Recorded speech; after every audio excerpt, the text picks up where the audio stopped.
Hello and welcome back to another Football Commentaries live stream. It is the Steel City Derby day as Sheffield United host Sheffield Wednesday at Bramall Lane. It is meeting 148 where the Blades are unbeaten in the last 7 and the Owls have only won once in 11, which was all the way back in February 2012. Chris Wilder's side are still just 16th in the division with 3 wins from their last 5 in the league. But despite their position in the table, Sheffield United are just 9 points off the playoff positions with just 16 games left to play. The red side of Sheffield come into this game after a last-minute winner last weekend away at relegation battle in Portsmouth, Andre Brooks scoring in the 91st minute, tapping home from yards away.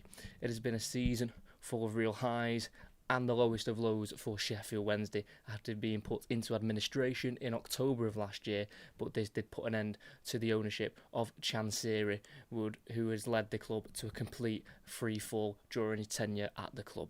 With financial mismanagement, Wednesday have been given a total of 18 points deducted, which has now put them on -7 points. A defeat today or even a draw would relegate them back into League One.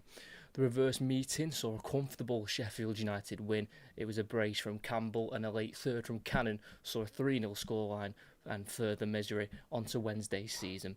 So, for this battle at Bramall Lane, will Wilder's team make it 8 unbeaten in the fixture, or will Pedersen's squad find a win in the derby for the first time since the 26th of February 2012? It's almost been 14 years now since their last victory in this fixture, but it's a massive mountain to climb today for Sheffield Wednesday, knowing that anything but a win will relegate them back to League One. Of course, they will have an understanding that they will be relegated back to League One. There's no doubt about that. There's no hiding from that, but I think to be relegated at the ground of your rivals, it's just not a nice taste in the mouth for the Sheffield Wednesday supporters when leaving the ground today. But if they could somehow miraculously pick up 3 points today, I mean, if there's any game that you need to get up for, it's a derby, and I'm sure both of these sides will be completely up for it. You know, Sheffield Wednesday are undefeated in their last 7 against Sheffield Wednesday. And the last time Sheffield Wednesday won at Bramall Lane was all the way back in February 2009. It's been quite a while now since they won here, and it's been a while since they've won in general, because Sheffield Wednesday have not won a game of football since the 20th of September last year. It was a 2-0 win away at Portsmouth. Bannon scored and Brown scored, and that was 155 days ago. So it's been a while since Sheffield Wednesday won a game of football. They've only won 3 of their 36 so far this season in all competitions. 1 in the Championship, which was that game against Portsmouth, and then 2 in the League Cup against Leeds at home on penalties, and also Bolton away as well on penalties. So it's been a disastrous season on the pitch, but I think off the pitch there can be light shed on Sheffield Wednesday, ending the ownership of Chansiri, and they are still looking for a new owner to take over. They have had a preferred bidder and a consortium led by someone called James Board, and that's been happening since December of last year. But there has been a delay after James Board, the guy who leads the consortium, is actually being sued back in the States. So there's a little bit of a delay on that just due to some technical issues, but hopefully for Sheffield Wednesday they can get that preferred bidder in, new ownership, and kick on next season in League One and just try and find some stability. Of course, they want to try and get promoted straight away, but it's, I think, all about a rebuild, not just on the pitch but also off the pitch as well, because definitely 100% this team needs an overhaul and it needs new players quickly and quality players, because when you research the team and you look into it, they are just lacking that quality. Hence why they are struggling to win any games of football. But of course, there is a huge reason why their squad is in the state it's in. But they'll just look to use this end of the season just to try and kind of prepare themselves for next season. You know, it looks like more than likely Hendrik Pedersen is going to stick around. He was given a contract at the start of this season until 2028, so he'll be using this potentially maybe just to see who will be up for the fight for League One, who will fit his system, will he try a new system. So there's a lot of things for Sheffield Wednesday to work out within the next 3 or 4 months before they start thinking about the new season. For Sheffield United, it's been a massive difference from their last season in the Championship. Last season they finished third on 90 points. They're only on 42 points as it stands, in 16th position. But of course, everyone else has played this weekend, so a win for Sheffield United will put them up to 14th position. And as it stands, they are 9 points off the playoffs.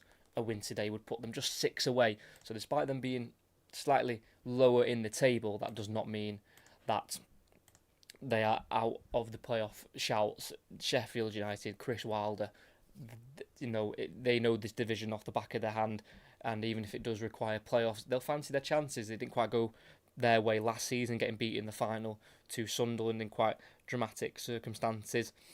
Absolutely coasting through the semi-final stage against Bristol City, 6-0 on aggregate, and then also taking the lead in the final through Tyrese Campbell, but then conceding those 2 late goals to Mayenda, and then the 95th minute winner by Watson was difficult to take. And then with the new ownership that's come in at Sheffield United most recently, they wanted to try and look elsewhere, move away from the Chris Wilder days, and that didn't last very long because Ruben Selles was gone before we even knew it, and they brought back Chris Wilder. And in his most recent spell, Chris Wilder, since returning in September, they've played 28 under him, won 13 and lost 12. So it's been very hit and miss so far. But of course, a lot of the players he had last season were shipped away, and new players were brought in for the Ruben Selles era. So he's had to completely adapt to a whole new squad, even though he's only gone for a couple of months.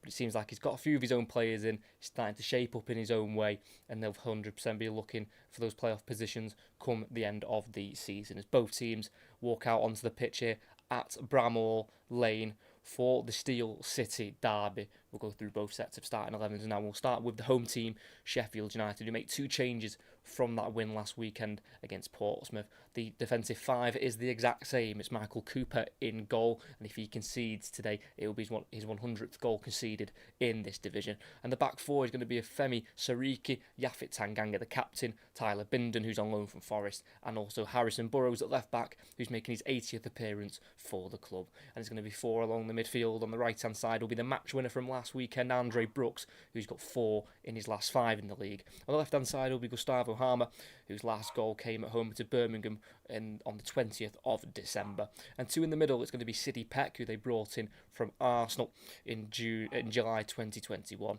And alongside him is the loanee from Manchester City, Calvin Phillips, who's now making back-to-back starts for the Blades. And just in behind the striker, it's going to be Callum O'Hare, who's just scored 1 in his last 7 in the league, and that was at home to Ipswich about a month ago now. And up front, leading the line, brought in as a free agent in November of last year. He's got goals in his game, and he's brought them to Sheffield United. He's got 8 altogether, 7 in the league, 2 in his last 3 that he's played in against Middlesbrough and Ipswich. As for Sheffield Wednesday, it's also 2 changes for them from their defeat last weekend to Millwall, a game in which they took the lead in, and it is their emergency goalkeeper in goal, brought in on Friday morning from Middlesbrough on an emergency loan. It's Seni Dieng, a back 4 of Liam Palmer, Gabriel Otibeyo, Liam Cooper at the back alongside Teo Adaramola. 2 older midfielders, Svante Engelson, and alongside him is Jaden Heskey on loan from Manchester City, the son of Emil Heskey. On the right-hand side will be Charlie McNeil. On the left will be another Manchester City loanee of Joel Ndala. And playing in the number 10 position is their number 9, Jamal Lowe, who's got 3 championship goals. He scored in their last game against Millwall. That was after not scoring in the previous 21 in the Championship. And another new signing brought in on loan in the January window is number 12, Jerry Yates, who scored 7 in all competitions for Luton at the first half of the season. And since coming in at Sheffield Wednesday, he started 4 games and he's yet to score for them, but he has scored twice against Sheffield United previously in his career, and that was a brace in a 3-3 draw away from home at Bramall Lane here in October 2022 during his Blackpool days.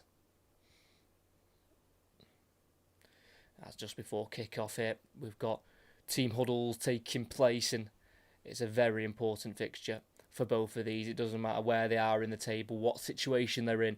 It's Derby Day, and bragging rights are on the line, and you always want to win on Derby Day. It is as simple as that. Of course, these two clubs are in very different states. Sheffield United again looking towards the top end of the table, trying to get into the playoffs for the Premier League position.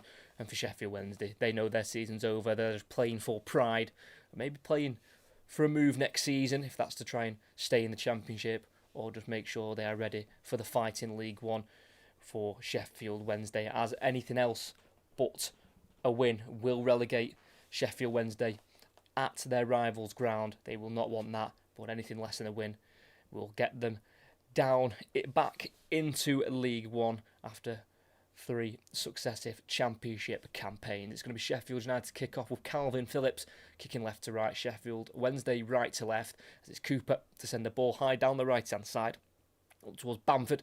There's a touch and there's a clearance by Heskey, played back forward by Peck. Ingleson with the second clearance, as it will roll all the way through to Michael Cooper just outside the 18-yard box for Sheffield United, as we are well underway here in the Steel City derby.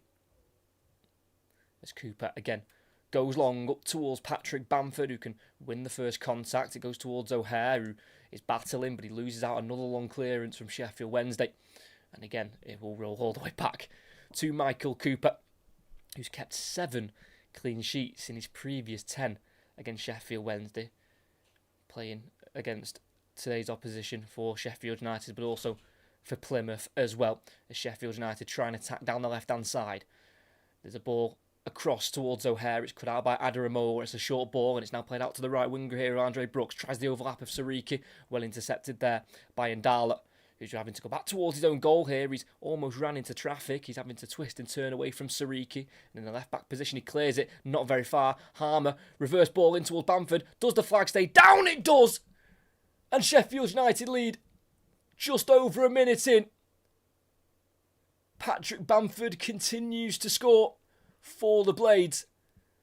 And that is a huge dagger for Sheffield Wednesday, who have caused that goal through complete panic in defence.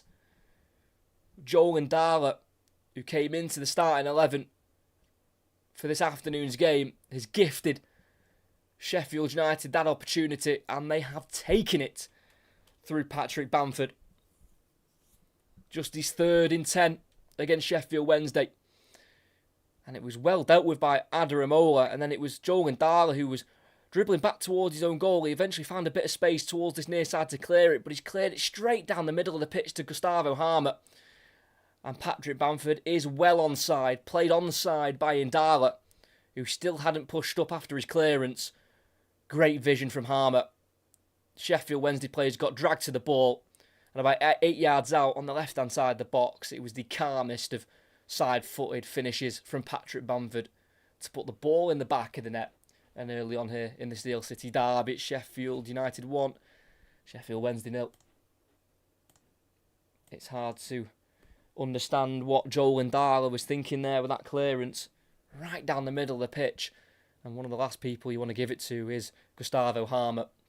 He doesn't just have a fantastic shot on him, his vision is also just as good. And it was a fantastic reverse ball. And that's now 6 assists in his last 6 games now for Harmer, the former Coventry player, who's never scored in his career against Sheffield Wednesday, despite winning all 4 of the meetings he's had against the Owls. But in a game where Sheffield Wednesday needs to win, even though they've not done that since late September, it is an even bigger task now, as a long ball by Dieng, the goalkeeper, is headed away by Tanganga, but there's a foul on the second ball there. I think Harmer just having a pull, and that's going to be a free kick for Sheffield Wednesday.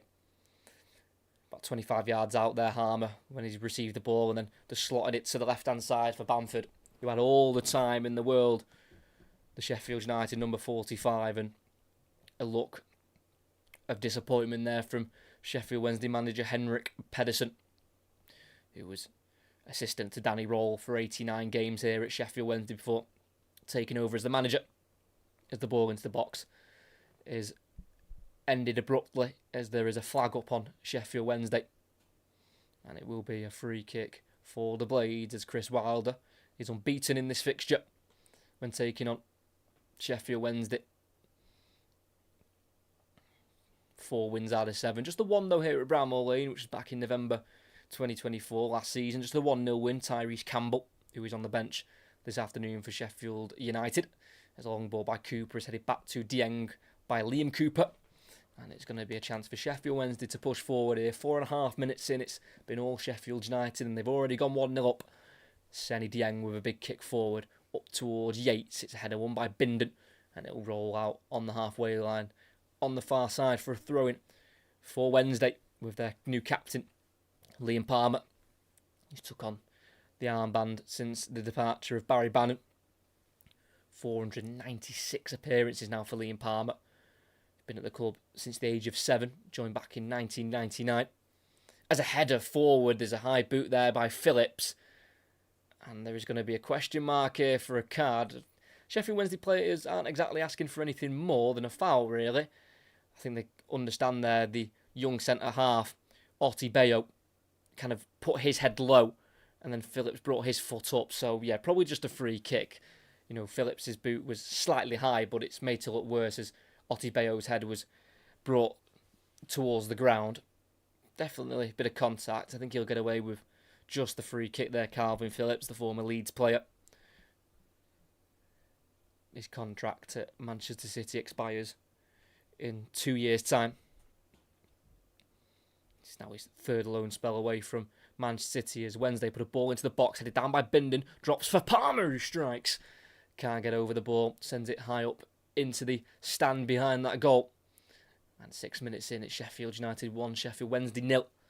Both fixtures ended in Sheffield United 1-0 wins last season. Campbell with the goal in the home fixture, then Brewster with the one at Hillsborough in the 64th minute. That was back in March of 2025, almost a year ago. 5 of the last 10 meetings, though, between these two have ended in draws. There's a ball forward by Peck. He's been stopped in his tracks there, and it's played forward by Ingleson to Indala. Can't quite deflect to a teammate. Picked up by Burrows at left back. Sends it out wide for Harmer. Palmer's there to meet it. And he kicks it out of play for a throw-in for Sheffield United. Midway inside their own half. He read that well there, Liam Palmer.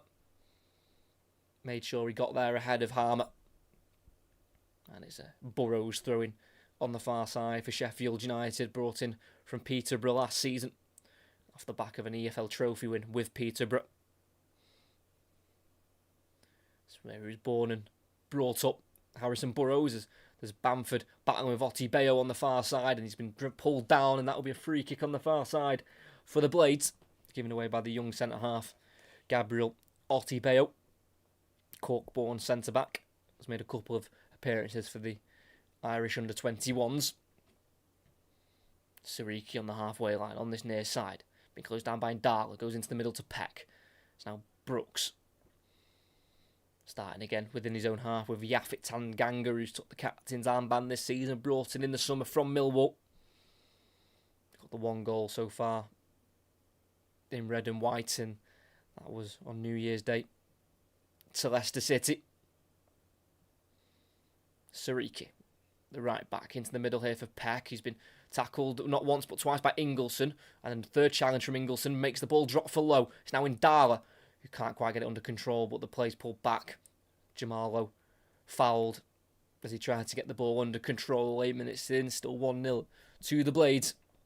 Early on in this Steel City derby, as it stands, Sheffield United have been relegated to League One. It'll be the first time a team has been relegated from the Championship in February.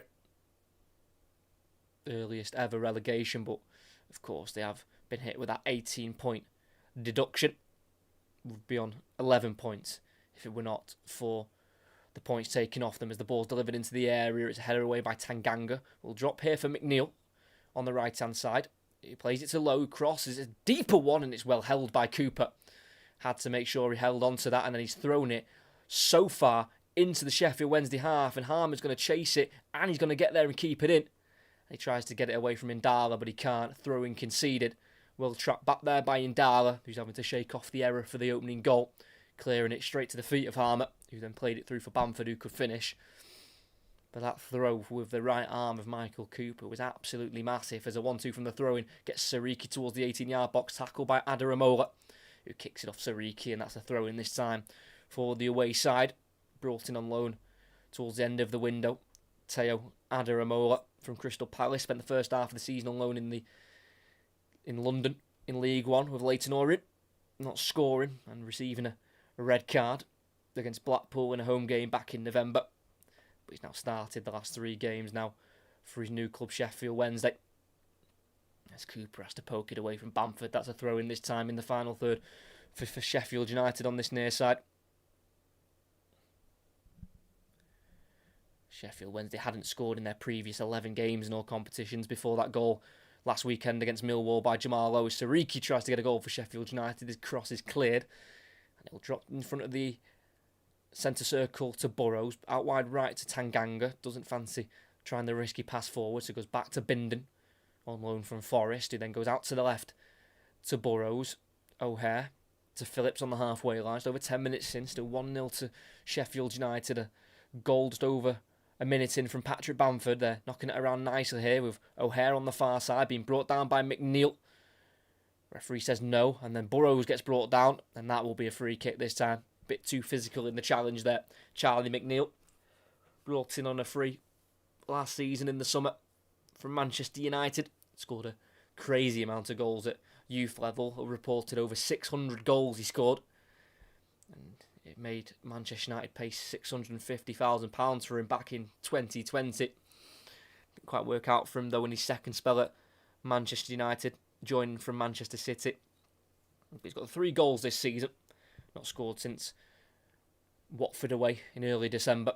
But in the final third far side, it's a chance for a Sheffield United ball, and it's been flicked back to Tanganga, who fires it over the bar. It was a low ball from Harmer.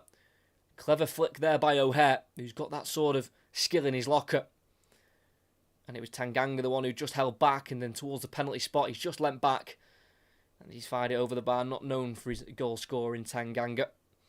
He's got 5 in the Championship, 4 during his time at Millwall. 2 points off the playoffs with Millwall last season. Tanganga finished in 8th position. And they're doing pretty well this season. Millwall did lose, though, yesterday to Portsmouth at home. Dieng sends the goal kick long into the Sheffield United half. Headed away by Tanganga, headed back forward by Cooper. Flicked on by Indala to Yates, who is tackled by Phillips. That will be a throw-in, about 10 yards inside the Sheffield United half for Wednesday. It'll be taken by their captain, Liam Palmer, who's never scored or won in this fixture. As he throws it forward down the line. It's headed inside toward Lowe. Played back forward to Yates, whose touch is heavy. And it'll be met by Cooper, who slides to gather. Half showing of what they can do there Wednesday. Bit of quick movement, quick passing. But O'Hare's picked it up in between the lines on the halfway line on this near side. Try to skip away from Indala. Last touch is off the Wednesday winger, and it'll be a throw-in for Chris Wilder's side.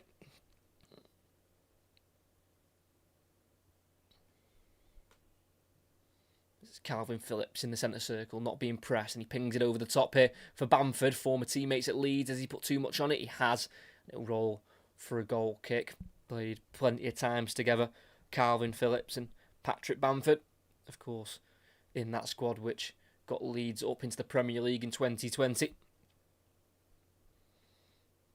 Looking to try and get some regular football under his belt. Calvin Phillips, he only made 1 appearance for Manchester City this season, and that was a very short cameo against Huddersfield in the League Cup in September.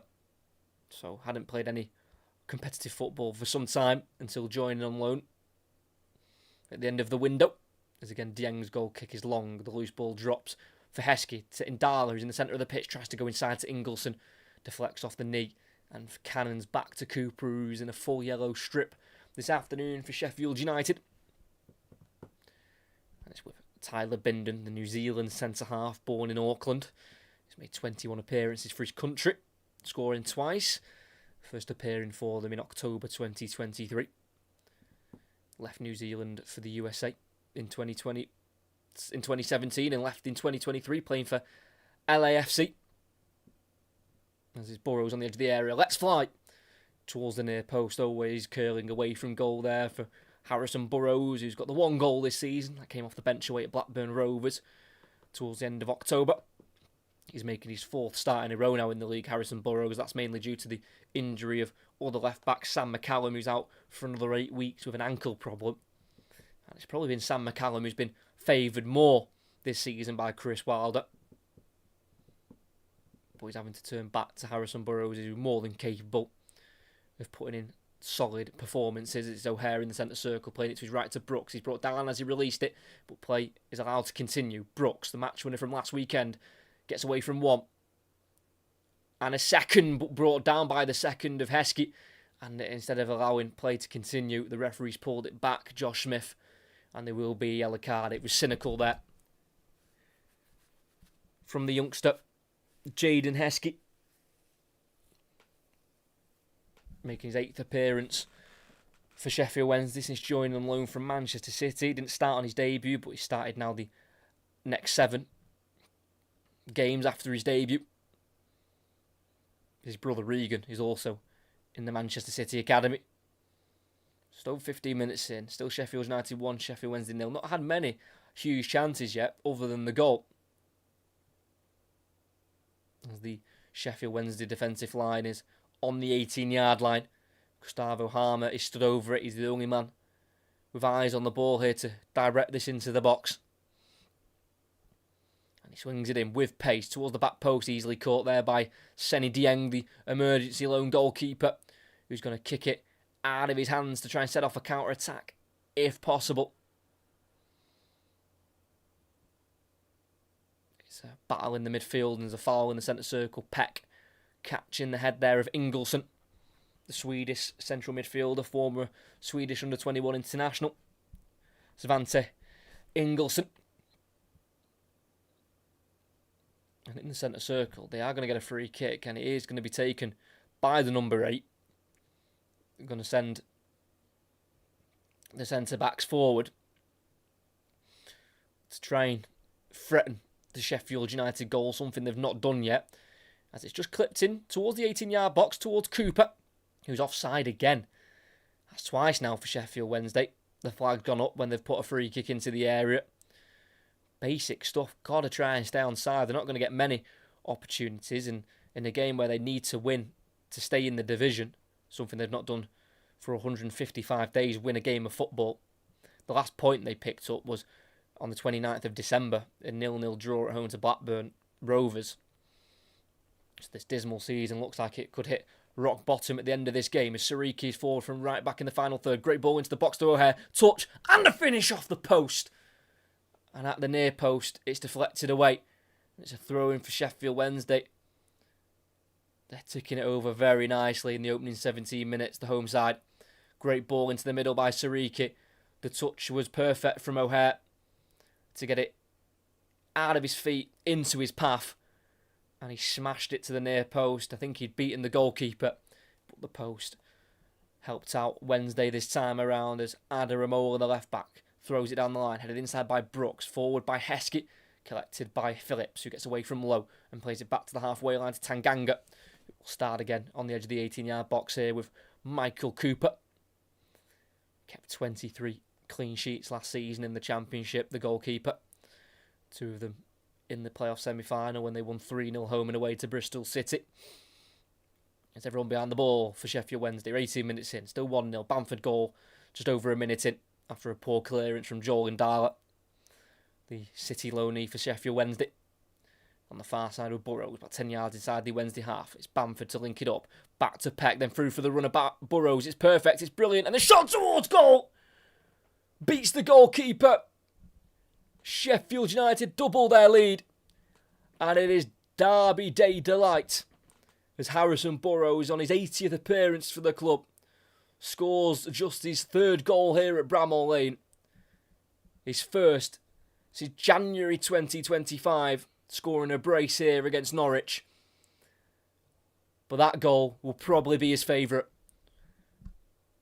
in the Steel City derby, putting Sheffield United 2 goals to the gut. Just his 2nd goal of the season. He started the move playing it to Bamford. Bamford then laid it off to Peck. Burrows had continued his run. He was found into the 18-yard box. It's a great run, wasn't tracked at all by Charlie McNeil. And he's gone for the shot to the near post, full power. And unlike O'Hare's a minute ago, that one was not deflected out from the post. It went in between the post, beyond the goalkeeper, and into the back of the net. We're less than 20 minutes in, and it's Sheffield United 2, Sheffield Wednesday 0. And that confirmation of relegation is looking very likely now for the away side. But they'll try, they'll fight, but it's looking like it might be a long day for them at Bramall Lane.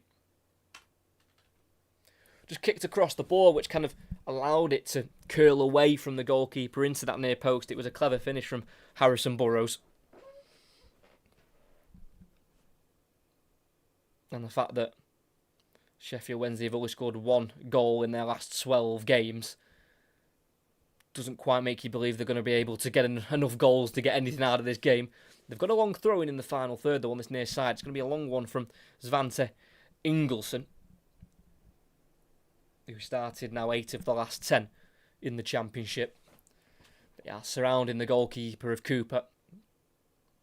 And you feel like if they're going to score, it'll more than likely be from set pieces. The long throw-in goes in, it's too long. It's absolutely massive. Straight into the gloves of Cooper, who drops it to the floor. Then wants to try and release Sheffield United quickly. Opts against that. Keeps it short. And Sheffield United can build out from the back. With their number 27, Calvin Phillips, who's only won twice against Sheffield Wednesday in his previous 8 against them. 1 at home in April 2019, then 1 away at Hillsborough in August 2016. This wasn't always a favourable fixture for the Sheffield United number 27.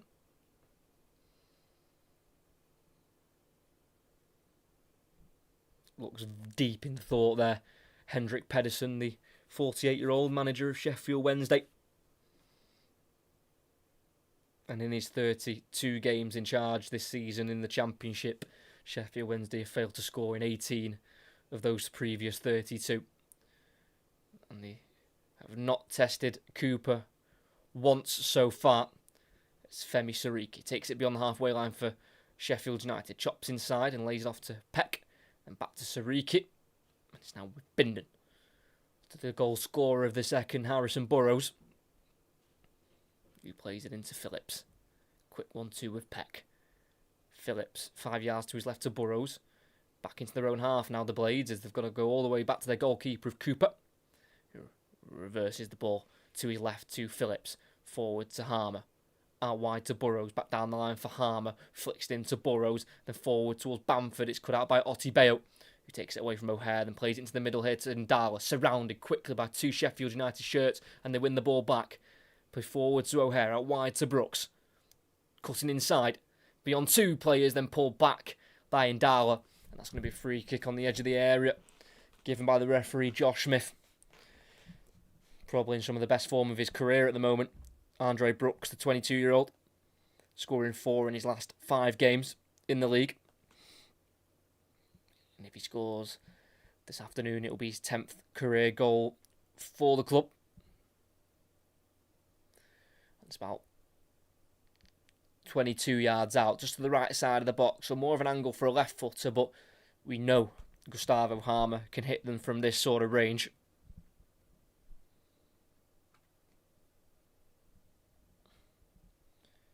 Seven of his last 8 goals for Harmer have been here at Bramall Lane.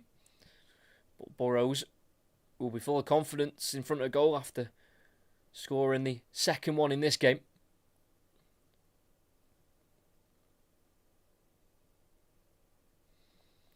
So Harmer is the one, and he's going to cross it instead. It's headed across by Brooks and then cleared by Otti Bayo.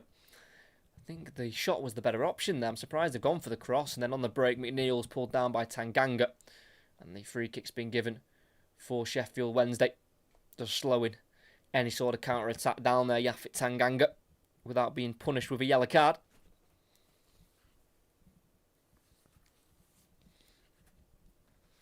So again, it's going to be taken here by Ingelsson, I believe.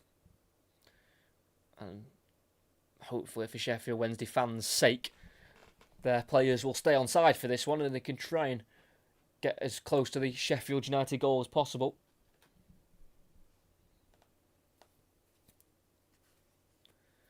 Two arms up from Ingleson.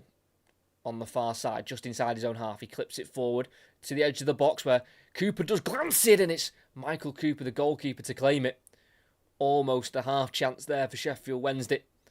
Won the flick on there, Liam Cooper, who they brought in as a free agent in November after leaving CSKA Sofia in the summer. As O'Hare caught late, Ingleson goes in the book. Just too quick for him. Chris Wilder, Sheffield United supporter himself, will be absolutely delighted with this.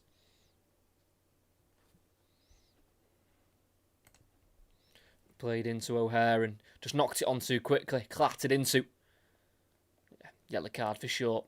Probably just a bit of frustration there for Svante Ingleson. Making his 70th appearance for Wednesday. Since joining in July 2024 from Hansa Rostock. As Harmer again stood over it. It'll be flicked to him by Sariki, so Harmer can then drive forward and then try and play it into the gap for Sariki, cut out by Ndala. It's now with Yates, who just needs to get rid for Wednesday, and he does. And it'll drop straight to the halfway line to Burrows, who turns to his own goalkeeper, plays it back to Michael Cooper, touch out to his right on the edge of the box, and clears it forward. It's a big kick, too big of a kick. Straight through to the Sheffield Wednesday goalkeeper in a full green kit this afternoon, Seny Dieng, the Senegalese goalkeeper. Born, though, in Zurich, in Switzerland, leaving Switzerland in February 2016 for Germany, and then came to England in August 2016, and has most recently been at Middlesbrough, the club he's joined from, as Tanganga has to head behind for a corner. They got through down the right-hand side there, Sheffield Wednesday, and then a cross was cannoned off Tanganga, and it went up in the air, and instead of maybe trying to clear it for a throw-in, he's just took the nearest possible escape route and headed it out for a corner. 26.5 minutes in, still Sheffield United 2, Sheffield Wednesday 0. Goals from Bamford and Burrows has got them this 2-goal lead at the moment.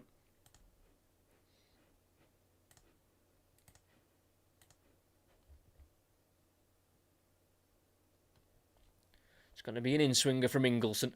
In it goes towards the goalkeeper. Header won by Bamford at the near post. Key header to win. And now it drops to Harmer, who tries to kick it forward. He's caught as he kicks it. And that's going to be a free kick for Sheffield United as it all starts to just boil over here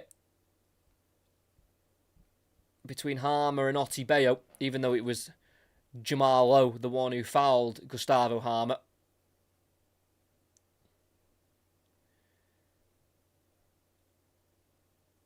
Still going on here between Palmer and Peck. A lot of shirt pulling. All seems a little bit unnecessary. Of course, it's a derby and emotions run high. Sheffield Wednesday on the brink of relegation. Sheffield United go in the complete opposite direction, trying to get to the playoffs. But I'm not quite sure why that overspilled the way it did. Would need to see a replay of it. Don't get me wrong, it was definitely a foul by Jamal Lowe on Gustavo Harmer. He's gone to kick it and he's caught him. But I just don't understand why it kicked off the way it did. But the referee, Josh Smith, has diffused the situation.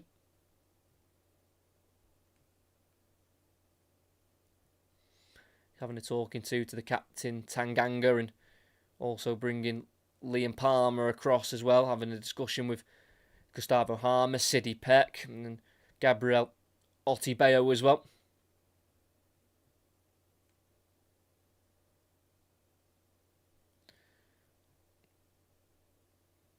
And eventually, the players start to make their way back into their positions. Let's have a look. Here we go.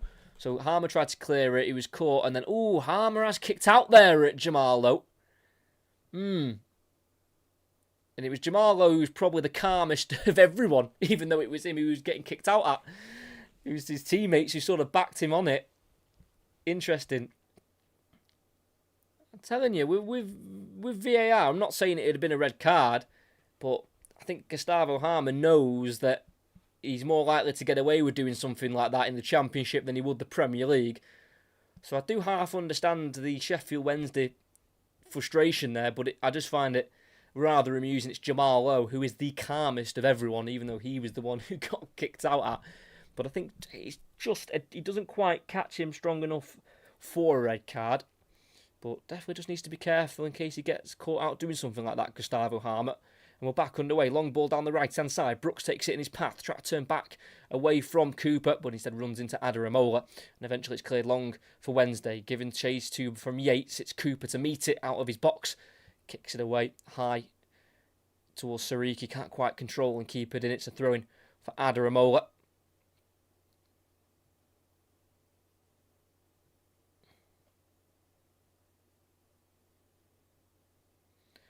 Just towards the halfway line, the throw-in will be taken. Waiting for a bit of movement here. The Palace Loney.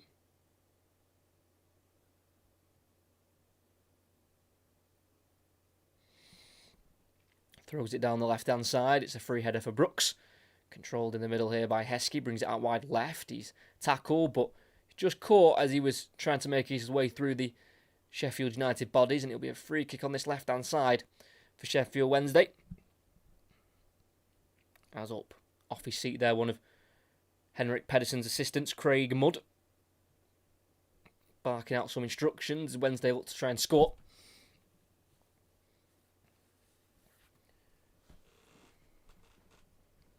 And it'd be back-to-back league doubles for Sheffield United if they win today, which looks very likely. They only ever all the time they've ever done a league double was back in the 05-06 season, as the ball's been delivered and headed away to Brooks on the left-hand side. Skips beyond one, then tries to switch towards O'Hare. What a ball that is. Slightly too much on it, which forces him wide, but the attack's still on. O'Hare pulls it back. It's an important touch from Cooper, and eventually volleyed away there by Indala. And if poor control means it's McNeil who has it, he's then tackled by Harmer. And that's going to be a throw-in for Sheffield Wednesday. 31.5 minutes in, still 2-0 to Sheffield United. A goal in the second minute by Bamford and one in the 19th by Burrows. And Sheffield Wednesday have barely laid a glove on Sheffield United in this game. Long throw by Palmer, headed forward by Phillips, headed back away by Ingleson, it looks like there in the midfield. Eventually cleared forward up towards Yates. Tanganga needs to head away. Will on the edge of the box towards McNeil. Brings it down beautifully for Wednesday. Then plays it forward to Indala. Sends himself out towards the right-hand side. Slightly isolated. He's got Heskey behind him, who then makes a run ahead of him. Still with Indala. Trying to go around the outside of Phillips. Kicks it off Burrows. It will stay in on the far side via Heskey. Going back to Palmer. It's now Heskey again, fancying a ball in towards the box. He delivers one in. It's headed away by Brooks. Helped on by Sariki. And it's now Brooks once more who can charge forward with the ball. Gets in front of Adaramola. Plays it to the right to O'Hare. Helps it on to Sariki in the area. Pulls it across. And it's a clearance from Otibeo. And it'll be a throw in the final third for Sheffield United. Looking so dangerous on the counter-attack. Look unstoppable when they get going. The Blades, who've won just 5 of their last 10 in all competitions. As a nutmeg pass finds O'Hare. Can't get around Ingleson towards the byline. Forward to Indala. Caught in possession by Tanganga, but caught in the tackle according to the referee. And that's going to be a free kick for Sheffield Wednesday. Well won there by Joel Indala. Current England under-20 international. Just 19 years of age. Been at Manchester City since 2016. Yet to appear for them at senior level.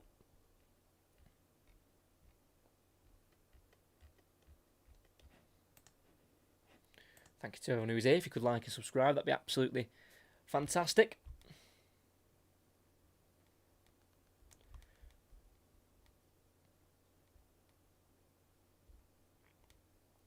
So, free kick will be taken by Seni Dieng, the 6'4" goalkeeper, 31 years of age, down the Sheffield Wednesday left and straight out of play for a throw-in. Very poor distribution from their number 33. He's wearing number 33, not number 1. Like it says on screen. It'll be their 7th defeat in a row on the travels in the league for Sheffield Wednesday. And like I say, take away, they're away on the left-hand side. Ingleson towards the byline. He's been caught by Tanganga, and that'll be a corner. Ingleson might have felt something on the follow-through, but he's back to his feet. Nothing more than a corner, certainly not a foul. But yeah, for Sheffield Wednesday to take away their points deduction, they would be on 11 points out of a possible 96. And their last win was 28 games ago now.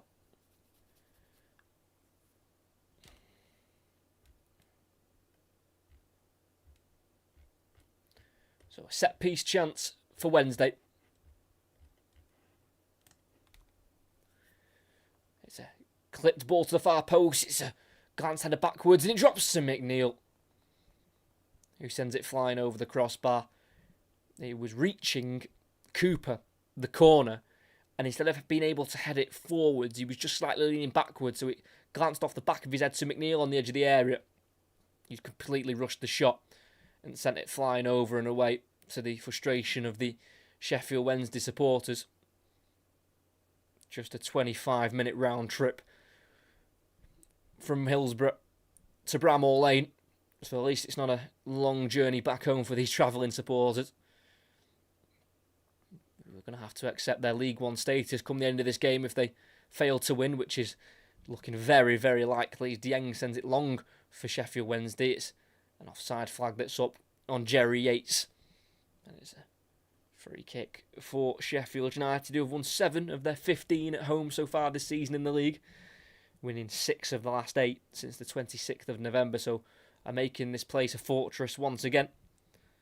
Won 16 last season here at home. Only 2 of the last 5, though, before the playoff campaign. O'Hare's pass is short. Adaramola tackled by Sariki. Loose ball drops to Ingleson. Header away by Tanganga. It's a massive header, and Cooper can head it back to Dieng.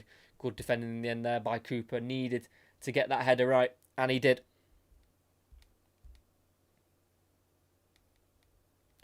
Again, a kick out of the hands from Seny Dieng up towards Yates. Loses out aerially, and the header drops to Otti Bayo. Back forward it goes and volleyed away.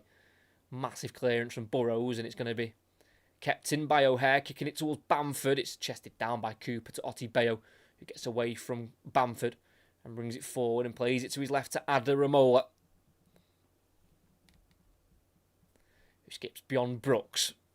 Probably the most positive looking player in the Sheffield Wednesday team today, Adaramola, striding forward with the ball, laying it off here for Indala in the final third on the left hand side.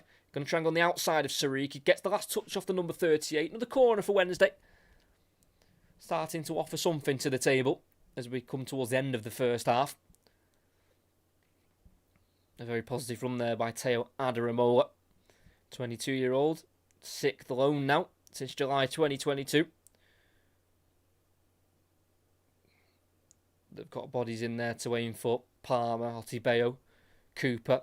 Heskey's in there as well, as again they all flood the 6-yard area. It's going to be Ingleson with the left foot on this near side. Again, another clip ball to the far post. It's a header away by Tanganga. Drops to McNeil, who goes back to Adaramola. Adaramola back to the goalkeeper, Dieng. It's a very wasteful set piece. Dieng's ball just loops into the air. Headed on by Cooper. Headed away by Bindon towards Brooks, who battles with Ingleson. It can be kept in by the Swede, but only as far as Burrows on this near side. He's found himself in a right wing position. Eventually the ball drops into the middle to Phillips. 38 minutes in, still 2-0 to Sheffield United. In the centre circle, not being pressed, is Siddy Peck. To the right centre half now with Yaphet Tanganga. Spent 15 years at Spurs before leaving for Millwall on a permanent deal.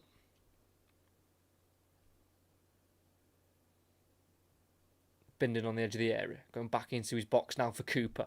Being closed down, but he can quickly distribute out to the right-hand side towards Brooks, who collides with Adaramola. Last touch off the blade, and that'll be a throw-in for Sheffield Wednesday. Just felt the impact of that collision there, Andre Brooks.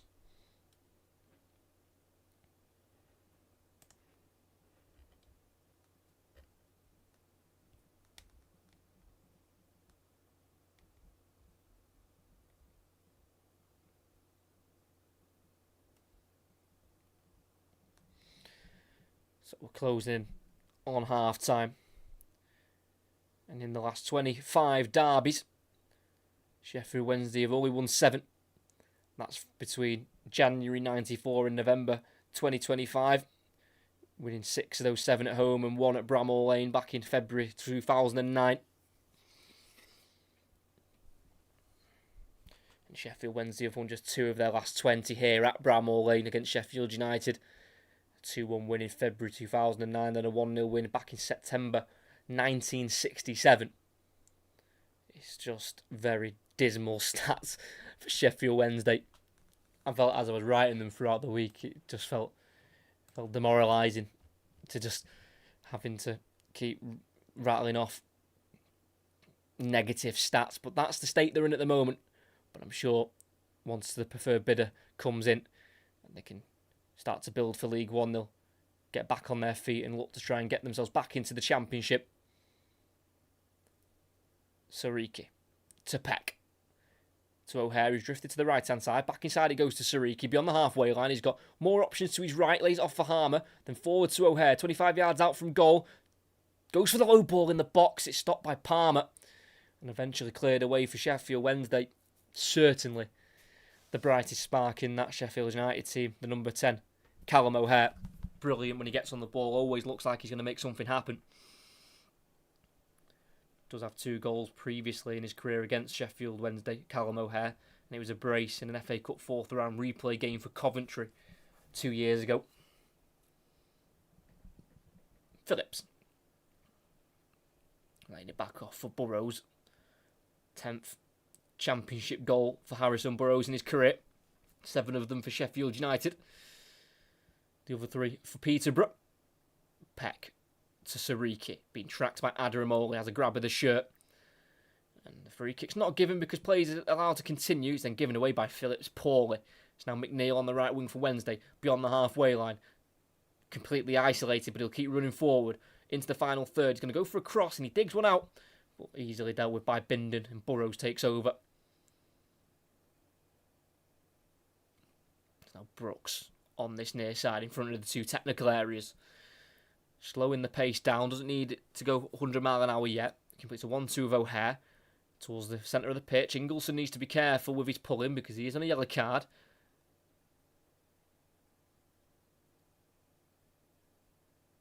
It's now Cooper.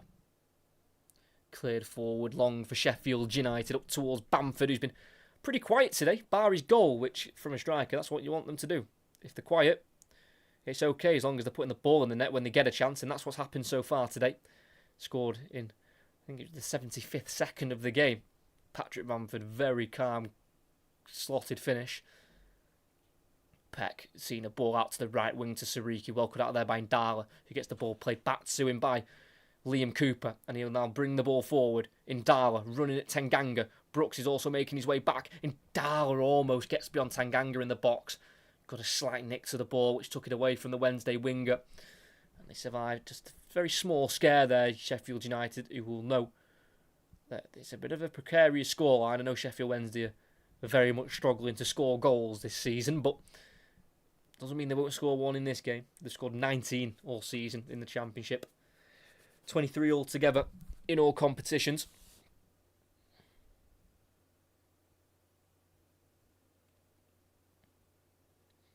Burrows back to Michael Cooper. To his right centre-back on the edge of the 18-yard box to Tanganga. Plays out to his right to Sariki. Forward to O'Hare. Can't quite get it under control. Played forward by Cooper. Controlled by Lowe. Tackled by Tanganga and Peck. And it's Peck to bring the ball away. Trying to play a ball down the line for O'Hare. Well cut out again by Cooper. Headed on by Lowe.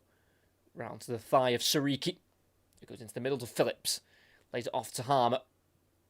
And the free kick's been given. Sariki was caught by Ndala. Boot came flying off. Free kick for the Blades. Closing the gap to the playoffs to 6 points. And this win will catapult them up to 14th. So still in the bottom half of the table. But the table doesn't really show the true reflection of the season, really. And as things stand at the moment, of course, it's a lot closer than the table says. In terms of league positions, Dieng for Wednesday, clipping out towards the right here to McNeil. Headed on down the line for Lowe. Bindon gets there first with the header. McNeil wins it back off Burrows, but there's a high boot challenge there, and it's going to be a free kick for Sheffield United. Not many complaints there by Charlie McNeil, who came off the bench in the reverse fixture in the 3-0 win at Hillsborough for Sheffield United. Both of the goal scorers in that game on the bench today. 2 goals were scored by Campbell and then the other one by Cannon. It's a long ball over the top towards Bamford. Has been dealt with by Dieng, who can chest it out of his box. Had to get that right, because if Bamford got there, it could have been danger, but I think he was offside anyway. Patrick Bamford, who signed a contract extension in mid-January to keep his stay at the club here till the end of next season.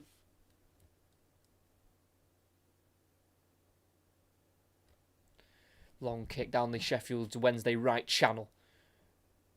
McNeil just loses out to Phillips, who can clear it forward. Harmer caught from behind. With 2 minutes added on by fourth official David Webb. It'll be a free kick on the far side for Sheffield United, who've lost just one of their last 5 in the Championship, and that was at home to Middlesbrough in their last home game. That was their 6th defeat here in the Championship, losing just 2 of their last 10 here against Middlesbrough and the other one against Derby. That was after losing their first 4 in a row to start the campaign off.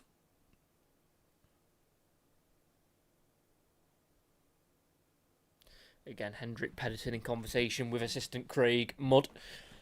Got a lot of sorting out to do at half-time. Long ball forward from Sheffield United. Headed away by Palmer as far as Peck. Harmer loses out. Cleared by Lowe. Yates to chase. He's been knocked off balance and onto the floor. Not seen though as a foul by the referee. With a minute left of added on time, can Sheffield United potentially score themselves a 3rd goal? It's Sariki, pulled back by Indala, and that'll be a free kick for the home side.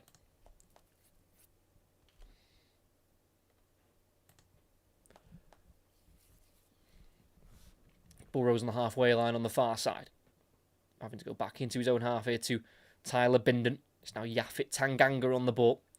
To the right back, Femi Sariki. Down the line towards O'Hare. Loses out to Cooper.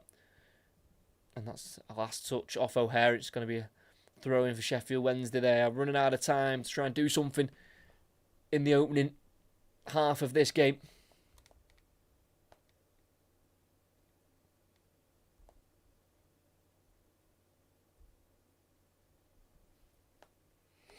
Adaramola taking his time, throwing it down the line, headed forward by Brook, straight back to Adaramola, who's facing his own goal here, and the referee will blow for half-time, and it has been a disastrous first 47 minutes of the first half for Sheffield Wednesday. Relegation is staring them directly in the face, and they didn't help themselves with an absolute blunder at the beginning of the game. 2 minutes in, Patrick Bamford made it 1-0. It was a shocking clearance in the left-back position by Joel Indala. Gave the ball right to Gustavo Harmer, who from the edge of the area reversed the ball into the left side of the box for Bamford, who had all the time in the world to slot it past the goalkeeper for an easy and early 1-goal lead for Sheffield United. And they doubled it just before the 20th minute. An attack down the left-hand side, well worked, good movement. It started with Burrows, who played it to Bamford. Bamford laid it off to Peck, through the gap for Burrows, who continued his run into the box, and he slammed home the finish at the near post. After that, there's not been too many huge chances from either side. Wednesday haven't laid a glove on the Sheffield United goal. It's been a pretty simple first half for Michael Cooper. It's been one of frustration for Sheffield Wednesday. It's here at half-time at Bramall Lane. It's Sheffield United 2, Sheffield Wednesday 0. And at the moment, as it stands, Sheffield Wednesday are relegated back to League One. The only thing that would have stopped them from getting relegation confirmed this weekend would have been a win against their bitter rivals. Also, if West Brom would have won, that would have also relegated them before even playing a game of football today.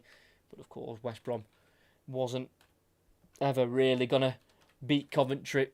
As soon as that game started early on, I was watching the beginning of that game, and it always looked like Coventry were going to take that game and run away with it. And in the end, they got the 2 goals in the first half, and that was all they needed. 2 good goals as well, very good goals from Mason Clark and Radoni.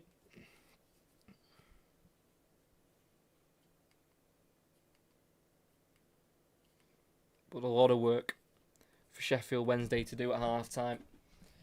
And you feel slightly sorry for some of the players, especially some of the young players who are having to be thrown in at the deep end this season to try and get them just through the campaign. And I think for a lot of these younger players, it will be a good experience for them to know what it's like at the hardest level and being in the hardest situation as a footballer. So hopefully it will only prove them to learn from it and build as players, because they've got a handful of experience. There's kind of no middle park with a lot of their players. They're either experienced or inexperienced. There's nothing really in the middle of that. Their attack themselves, they've got a good mix there. Charlie McNeil at 22 and Joel Ndala on the left at 19, and then up front with them you've got Jamal Lowe, who's 31, and Jerry Yates, who's 29. So you've got a good mix there. 27-year-old of Ingleson alongside a 20-year-old Jaden Heskey in the middle, and again same at the back. A couple of youngsters with a couple of older players. So the balance is good in terms of the experience being next to experience, but like I say, you've not quite got that middle ground with a lot of the players. But we'll have to wait and see if they can change things around. But at the moment, Sheffield United are relegating their rival Sheffield Wednesday into League One. And I think the only hope that Sheffield Wednesday will have this season is to try their utmost to not finish on minus points after today. They'll have 13 games left to try and get at least 7 points. So that's 7 points from a possible 39 that they'll have available to them. They were very unlucky last weekend. Took a 1-0 lead against Millwall at Hillsborough on Valentine's Day in the 60th minute with Jamal Lowe, but then conceded 2 quick-fire goals on the bench today. Cole McGee scored an own goal in the 72nd minute, and then Macaulay Langstaff scored in the 74th minute, which really put a dampener on that for Sheffield Wednesday, because that could have been a game that, which even if they didn't win it, a point would have been brilliant, because they have not picked up any points now since Blackburn Rovers at home on the 29th of December. They're on a run of 10 losses in a row since New Year's Day.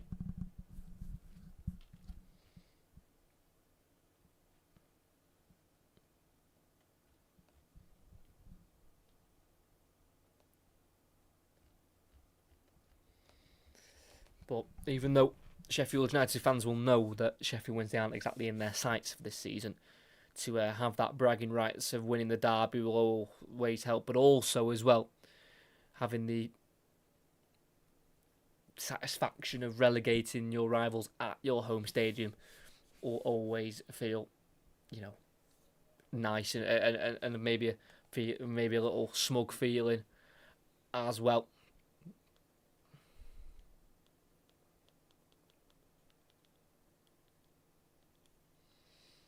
There's still another 45 minutes to go, and it's not over yet, but it's certainly going to be a very difficult game for Sheffield Wednesday. I think their view on it will probably just to try and not concede any more goals. I don't think they'll try and draw the game or win the game. Of course, if the opportunities arise, they'll try. But, at the end of the day, you don't want to be walking away from this game relegated and being beat 4, 5, 6-0. That's not what you need at all. And they've got, every game's difficult in this division. It really is. But they don't get any easier for Sheffield Wednesday. They've got to travel to Norwich in the week, which, under Philippe Clement, they've really turned the corner this season. Norwich, I know they got beat yesterday, but before that they were on a really good run of form. And they've got to host Southampton on the 28th. They've started to turn their season back around. I know, again, they drew yesterday, a bit of a poor draw for them against Charlton, but before that I think they'd won 4 in their last 6 in the league. And then Derby away, who were very much playoff chasing under John Eustace, but again, funnily enough, bit of a theme between these. A poor result for Derby as well yesterday when they were beaten pretty comfortably at Vicarage Road by Watford, who are now under new management of Ed Still. Not Will Still, Ed Still, his brother. Obviously Will Still didn't quite have the impact and successful tenure at Southampton like he would have wanted to, but his brother's got to try his hardest to get Watford in the right direction. Of course, Watford are known for not having managers stay for very long. I think they drew their first game, didn't they, under Ed Still, drew it 2-2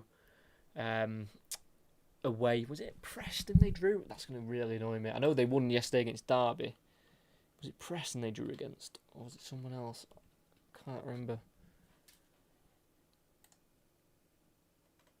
Yeah, Preston away. They drew 2-2 last week and then have won today. So it's an unbeaten start for Ed still. And to be fair, Watford weren't doing too badly under Javi Gracia. I know they were on a bad run of form at the end of his stay and then during the interim basis of Charlie Daniels, but they're on 48 points in 9th position after drawing and winning the last 2 games, and they're only 3 points off playoffs. So he's certainly not coming at the worst point of the season, Ed still. He's got a Watford team that are high in the table, so as long as he can try and keep that momentum going and trying to build back the momentum of winning games, then Watford will certainly be up there. It's just so close for those playoff positions. I mean, I think the top 2 are almost confirmed with Coventry and Middlesbrough.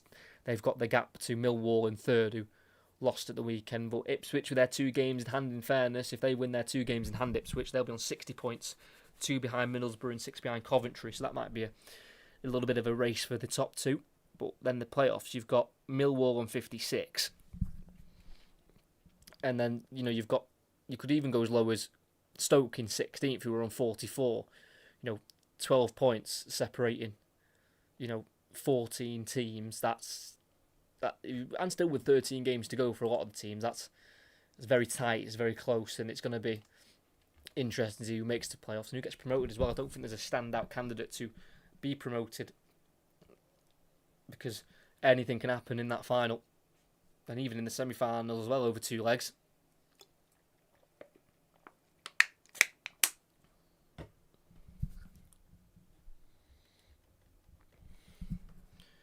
Second half will be getting underway very shortly here at Bramall Lane. It's a 2-goal lead for Sheffield United. Early goal from Bamford. And one just before the 20th minute mark by Harrison Burrows.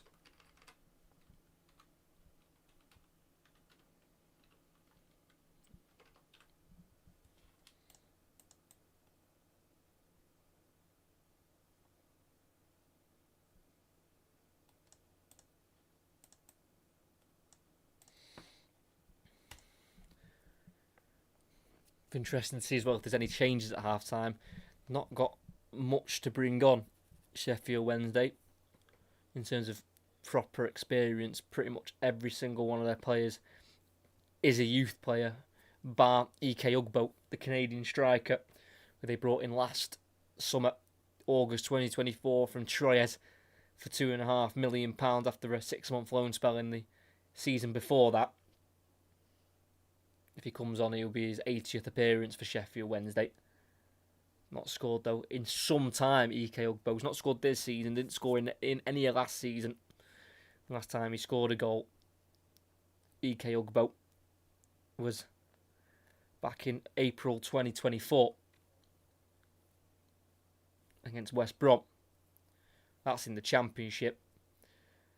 His last goal in all competitions was in the League Cup last season, the second round away at Grimsby, so it's not like he's exactly in goal-scoring form, so they've not got a lot going on, really, Sheffield Wednesday. But, like I say, their main aim is just to get through this season, know that they can't really do much else but just get the games played and just try and play for pride more than anything.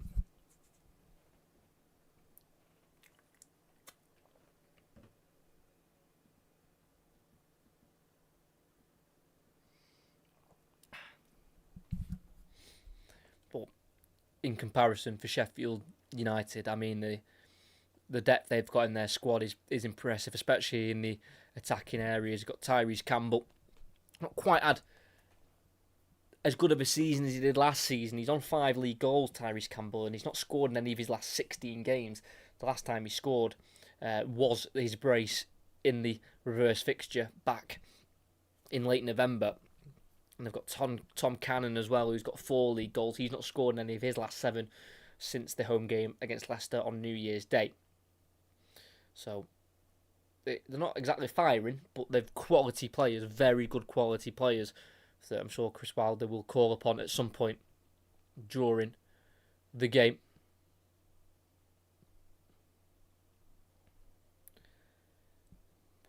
very fortunate last weekend to win the game, I thought.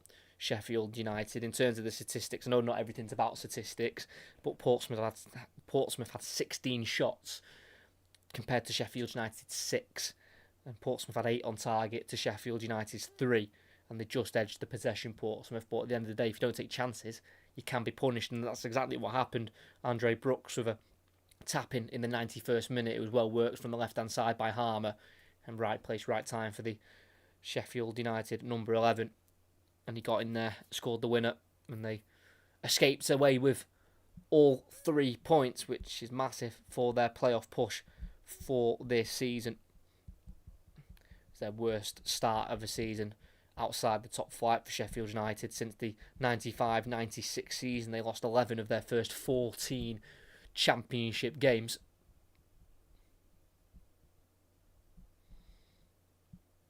But they brought back Chris Wilder, and he knows how to get this club performing in winning games of football, especially in the Championship. It's not all been plain sailing, though. I commentated on their defeat in the FA Cup to Mansfield. I know that was a heavily rotated team, but still, that was a tough watch. And then I also commentated a little bit later on their away defeat to Southampton. And again, just the style of play, it was a tough watch. It really was. A lot of long ball forward. They weren't winning a lot of the first balls and not getting on the second ball. Tough watch. And they lost that 1-0, and deservedly so. So they have got that poor performance in their locker. And they've just got to be careful that at this point in the season, you can't allow that to happen. Can't allow too many of those performances where you just don't turn up. You've got to be switched on and aim to win almost every game, because in this division, you win 2 or 3 games in a row and you've gone up 6 odd positions, or you can really climb the table easily in this league if you can just string a few points together. So that'll be their aim. And both players, Sheffield Wednesday players on the left side of the pitch, Sheffield United players out on the right side of the pitch, both ready to kick off this second 45 minutes, where it's Sheffield United who currently lead. Sheffield Wednesday will try their utmost to give some sort of fight, try and get a ball in the back of the net, which they've not done very often this season, but they'll try. And we'll see what they can do. Testing Michael Cooper.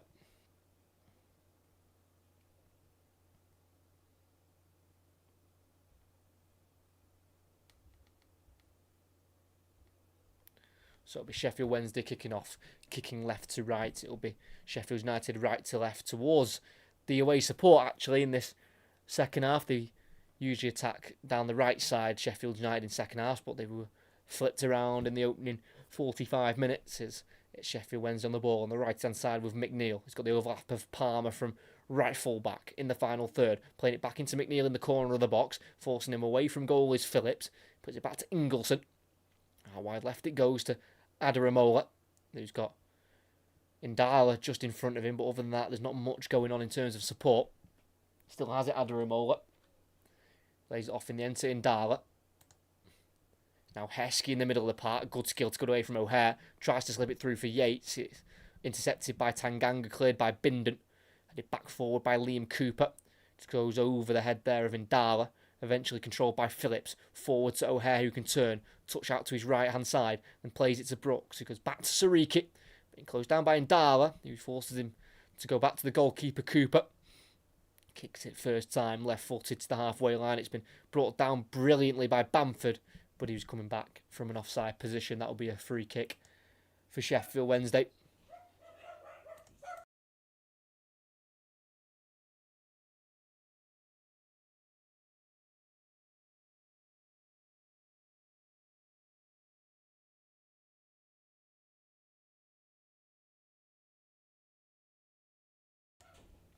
Indala, down the left-hand side, good tackle by Sariki, and the ball stays in on the byline, not conceding the corner. He thumps it clear. It's well chested down, though, by Liam Cooper, 34 years of age now, the experienced centre-back. Born in Hull, came through their academy for 12 years, also played 19 times for Scotland in a 5-year spell. And he's won twice here as a player. Liam Cooper. Doesn't look like that will be happening today for him. It's Dieng, the goalkeeper. Big kick forward up towards Yates. It's a free header though in the end for Bindon. It goes beyond Harmer and Palmer. And it'll be a throw-in for Sheffield Wednesday on the halfway line on this near side for captain Liam Palmer, born in Worksop, but did represent Scotland at international level. Played 8 times for them. His last appearance all the way back in March 2021. As it's Yates from the throw and controls it and gets away from Phillips, but the ball across the pitch is cut out by Brooks. It's now played forward towards O'Hare. Loses out to Adaramola, who's then dispossessed himself, and it's now Harmer to try and set Bamford away. Just too much on it and just a bit too far away from the number 45. And it goes into the gloves of Dieng. It's now on the right side for Palmer. Clips it forward. Can he find a blue one white shirt? It's Jamal Lowe who he aims for. Headed away, but then kicked away by Phillips. Throwing for Wednesday. It's an okay start from Sheffield Wednesday. 3 minutes into the second half of the game. They're trying to match Sheffield United the best way possible.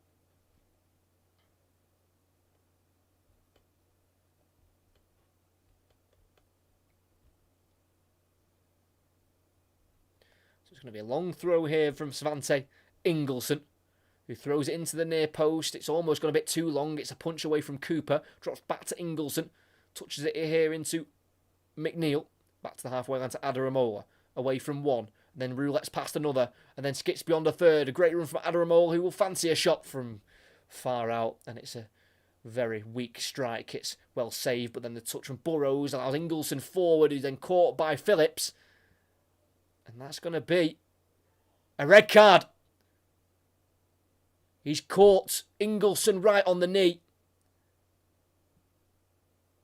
And Calvin Phillips has been sent off.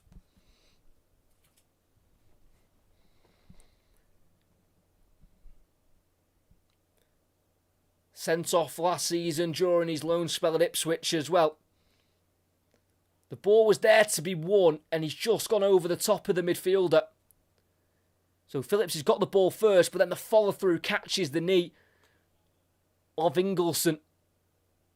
Clearly wins the ball first, but that follow-through, yeah, studs up right onto the knee.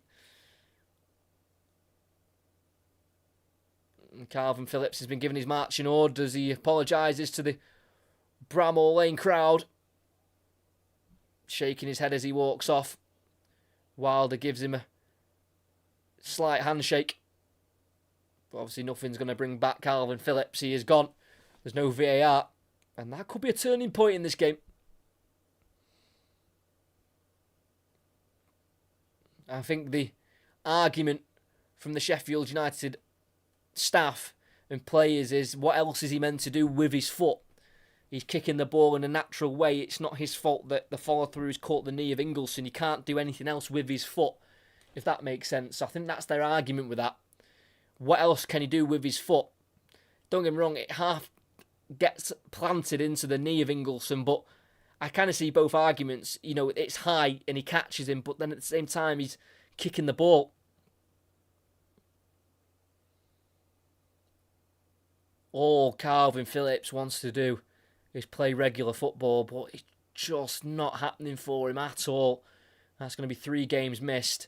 Sheffield United are going to be forced into a change. It does look like they're going to bring on Ollie Arblaster to try and get that midfield back into regular shape.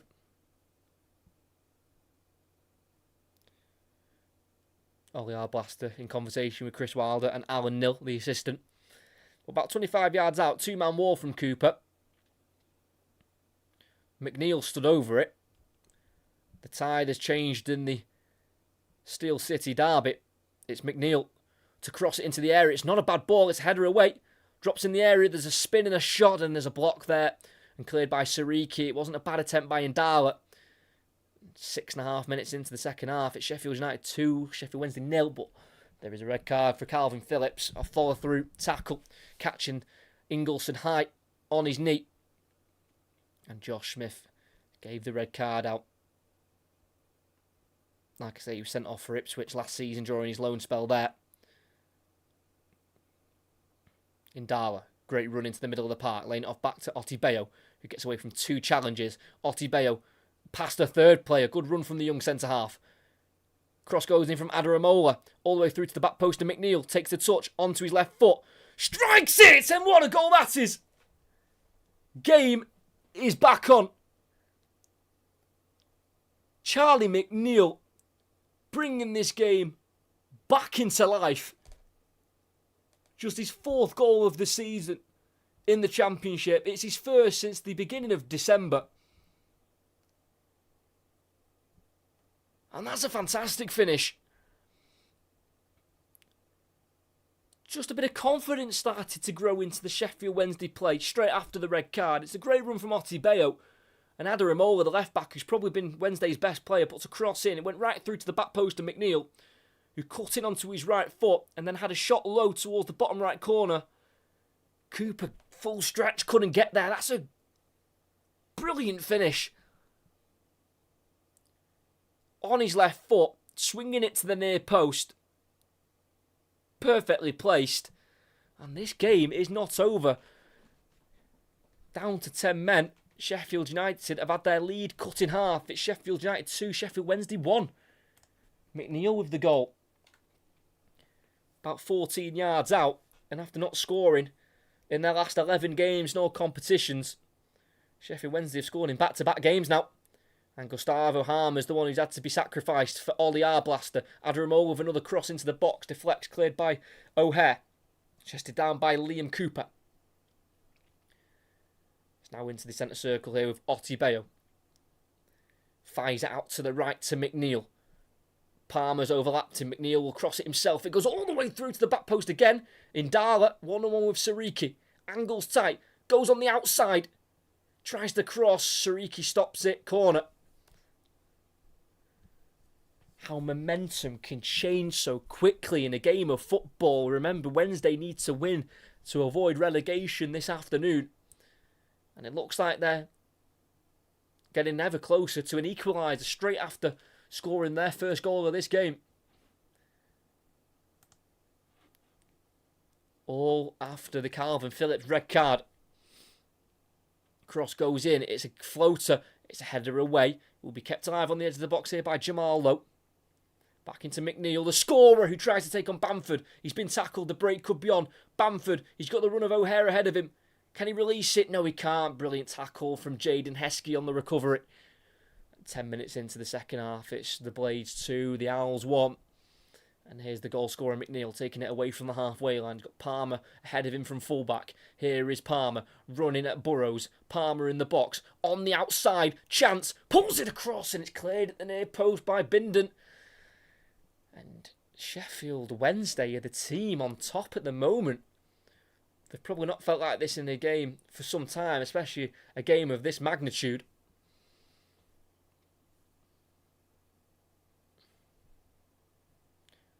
A lot of their deliveries have been floating balls in. Maybe this time could they go for a bit more of a whip, one bit more pace, maybe try and cause a bit more chaos from this delivery.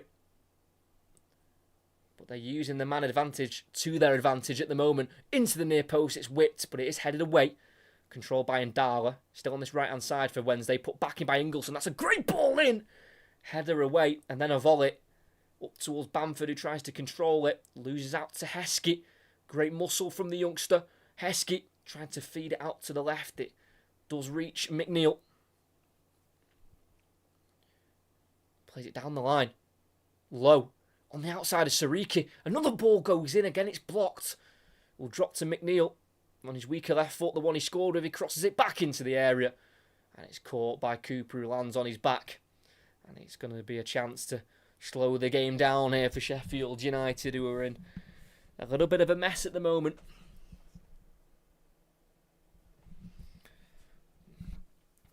They started the half well, Sheffield Wednesday, before the red card. They just looked like a team with nothing to lose and almost a mindset of just going for it. And you could sense that. And then, of course, then with the red card, that gives you confidence that you've got an extra man and you can go for it.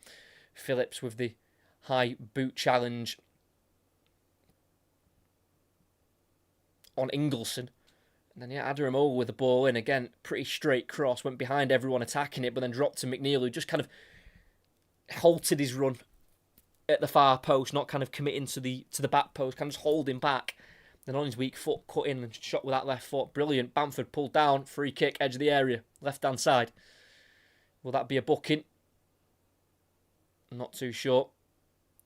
I think he might be keeping his cards in his pocket at the moment. Josh Smith getting away with one there. Gabriel Ortibeo joined in March 2024. The 21-year-old. Joined after being released by Burnley in the summer of 2023. Now making his 12th start in a row now since Boxing Day. But they have got some defending to do now. Something they've not had to do very often in this second half so far. From this near side, Sheffield United left-hand side, it's Burrows with a delivery into the box. There's a one-man walk. The cross is taken. It's brilliantly put in, and everyone's missed it. Bamford claiming he had his shirt pulled, not given by the referee. Tanganga was close to it. That's a teasing ball. Did seem like everyone was offside, though, for Sheffield United. The flag didn't go up. Bamford certainly had a shirt pull on him. Not seen by the referee, so we continue. 58 minutes in, Sheffield United 2, Sheffield Wednesday 1. Adaramola, he seems like a really good player. Gets it away from Andre Brooks. Teo Adaramola, he's got options left and right. Continues to run on his own towards the byline. Can he get the cross in? He goes down. Because there's a tackle from Sariki, and that's going to be a corner. Showing exactly what he's about here, Teo Adaramola. He was brought in as the replacement for Harry Amas, who was brought in on loan from Manchester United, but then was recalled and then sent back out on loan to Norwich. He's previously been on loan last season in League 2 with Stockport County and Bradford City. That's another clipped ball in towards Liam Cooper. His header forward comes off the head of Sariki, and it's now with O'Hare, who just gets rid. Not taking any risks, kick straight out of play, throwing on the halfway line for Sheffield Wednesday, who finished 12th last season. Of course, lost a lot of players in the summer and in January. 19 departed altogether, losing Kasama, Kadamatari to Wrexham, Masaba, Bannon, Barrett, Windass, Patterson, Armstrong, Redmond this season, Valerie on loan. So they've had a lot of missing, but finished 12th last season, 58 points. Winning 15, losing 18. They were 9 points off relegation, 10 points off the playoffs. A very decent season under Danny Roll. He's now gone on and he's doing a fairly decent job at the moment at Rangers.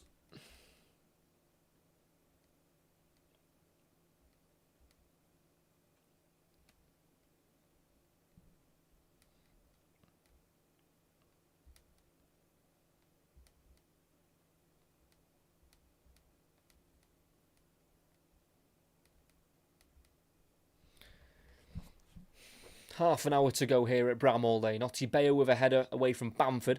Headed back forward by Palmer. Header won by Arblaster to McNeil, whose touch is cleared away by Burrows. Down the left channel, Bamford clattered into by Palmer. And that's going to be a free kick again on the left-hand side for Sheffield United. Referee Josh Smith just wanting a word there with Palmer because he had no eyes on the ball, making sure Bamford clattered onto the floor. I think he's pretty fortunate to get away without any booking there, Liam Palmer, the 34-year-old.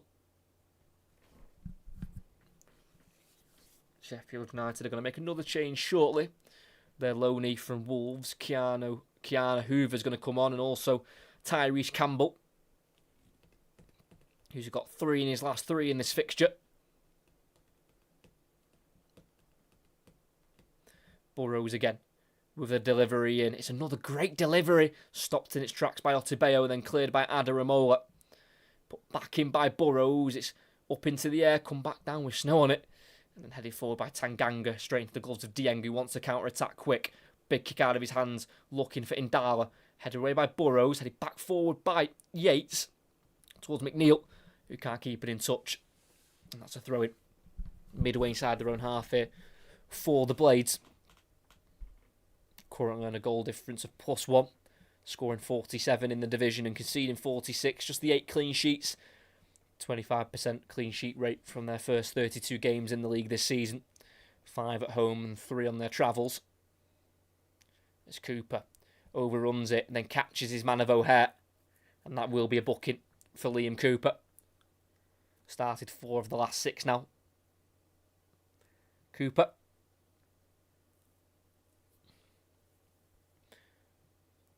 touch just got away from him, and then O'Hare nipped in, got there first, then was caught.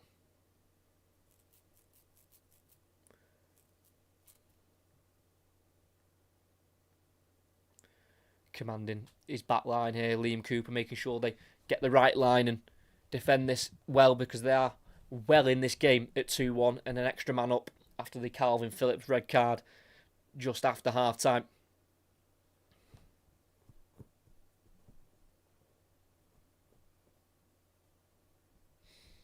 We're going to get the change before the free kick. The first one, we'll see Andre Brooks be replaced. He's going to take his time here, walking off the pitch. His good scoring run comes to an end. He's scored 4 in his last 6 now, Andre Brooks.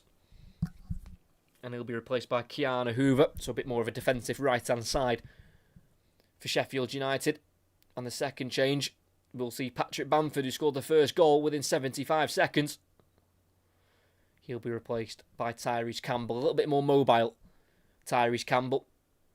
And he's not scored since the previous derby between these two. He'll want to score again, make it 4-4 against Sheffield Wednesday if he can.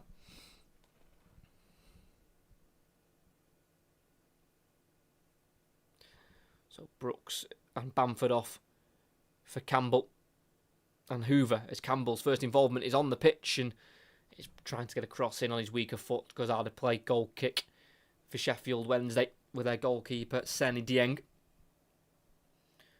Not played a game of football professionally for the first team, Seny Dieng, since a 3-1 away defeat to Leeds back on the 10th of December 2024. So almost a year and a half ago since he actually last played a competitive game of football, Seny Dieng, as McNeil this time catches O'Hare on the halfway line. That'll be a free kick. And another yellow card given out by Josh Smith.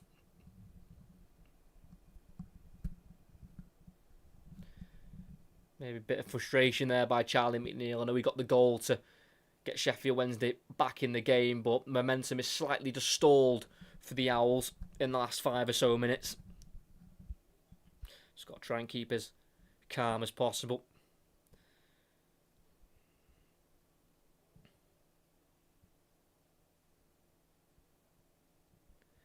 So on the halfway line, it's going to be pumped forward here by Harrison Burrows, the scorer of the second for Sheffield United. As he clips it in to the box towards Tanganga, who is in an offside position. Free kick for Sheffield Wednesday with 25 minutes to go. Could go either way, this one. They've got some big fixtures up on the horizon, Sheffield United. They host Coventry next up on Wednesday night. And then travel to London for QPR next weekend. And then after that, they are back home here against West Brom, who are currently struggling under Eric Ramsey. Might not be in charge by the time that game goes ahead. No wins in his first 8 in charge after joining, I think, from Montreal. Sheffield Wednesday on the ball. Otti Bayo going across to his centre-back partner in the centre circle of Liam Cooper. To the far side to Adaramola. Bit more of a defensive right-hand side now with Keanu Hoover playing as a right winger, but primarily known as a right back. Otti Bayo, everyone behind the ball for the Blades here, is fired out to the right side to Palmer. Slightly isolated on that right-hand side and runs out of pitch after being closed down by Callum O'Hare. And it will be a throw-in a left-back position for Sheffield United. Doing his defensive work really well there, Callum O'Hare, who had started the previous 10 in a row before being dropped to the bench last weekend against Portsmouth, but back in from the start again today. 3 of his last 4 goals have been here at Bramall Lane for Callum O'Hare, who came through the Aston Villa Academy, formerly of the England under-20s. Long throwing forward, loose touch, and eventually drops to Adaramola for Wednesday at left back, storming forward like he has plenty of times already in this game. Plays it out wide left to Indala, who shows too much of it to Hoover. His clearance all the way as far as Ingleson, back forward to Adaramola, to Ingleson once more, inside to Heskey, back to the halfway line to Liam Cooper. Just keeping the ball nice and simple. Sheffield Wednesday, knowing that they have got the man advantage.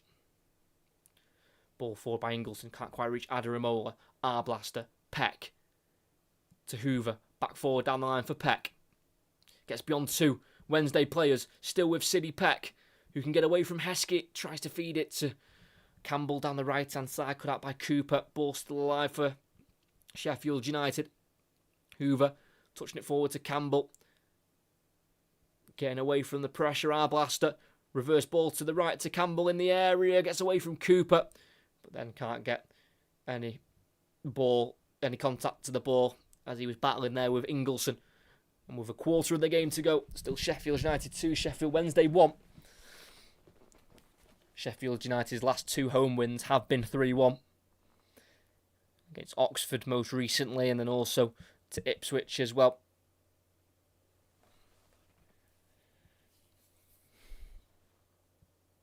Sheffield Wednesday on the far side of Teo Adaramola with a big switch out towards the right-hand side. It's Burrows who has to volley away in the 18-yard box. It's bouncing around. It's Heskey to meet it first. Clatters into O'Hare, who gets back to his feet as the ball is put up into the sky. Campbell battling with Otti Bayo. O'Hare takes over, but then he's tackled by Cooper. Loose ball drops here to Arblaster. It's now Burrows on the halfway line. Kicks it off McNeil, and it'll go for a throw-in for Sheffield United, who have not lost any of their last 5 home games against Sheffield Wednesday. Winning 2, drawing 3 since September 2009.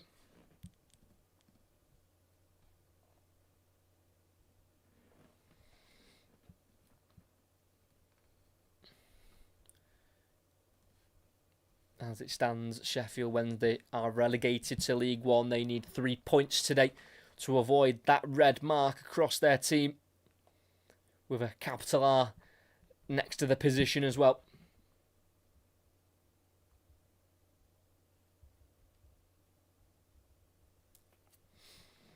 It's going to be taken by Seny Dieng. So it's going to be a big kick forward for Wednesday.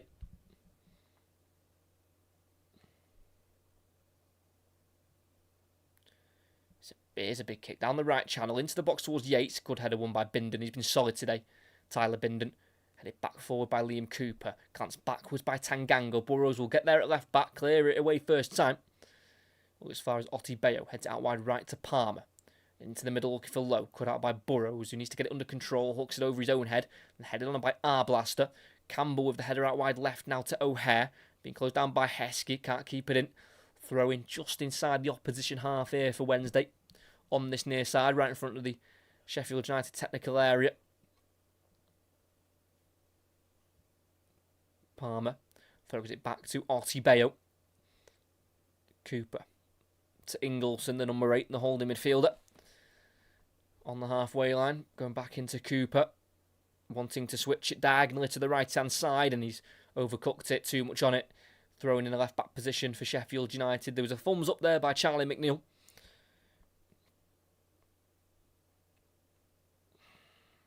Just not quite working out. 4th start in a row, though, for Charlie McNeil on that right-hand side. Can also play through the middle as well.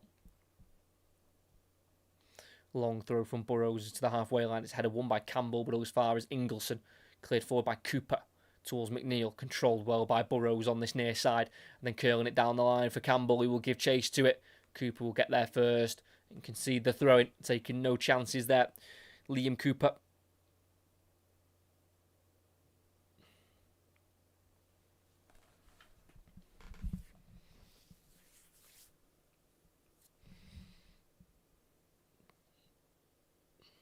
Sheffield Wednesday, I think, in discussion of potential changes they could make. They've still not made any yet, and that's due to the fact that they've pretty much got one senior player on the bench, and that's Ike Ugbo. Palmer with the tackle. And that's going to be a throw-in for Sheffield United in the final third once again. It's going to be taken by number 14, Harrison Burrows. Throws it into O'Hare. Backheels it into the run of Burrows, who will be met by a challenge from Palmer and concede the corner.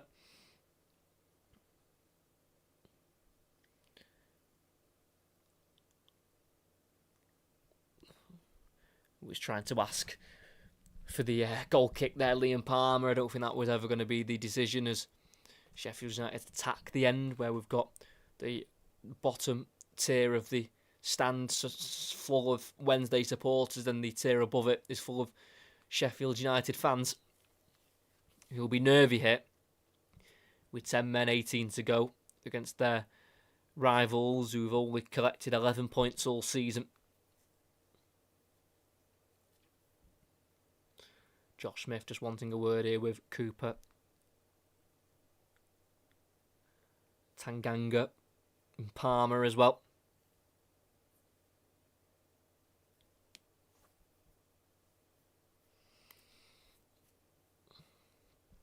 So it's a pretty full 6-yard box as Peck puts an in-swinging ball in. It's got curl on it. It's had to be punched away on the line by Dieng, who won his team a free kick. Anyway, bit too physical there. Yafit Tanganga. The two captains ending up on the deck.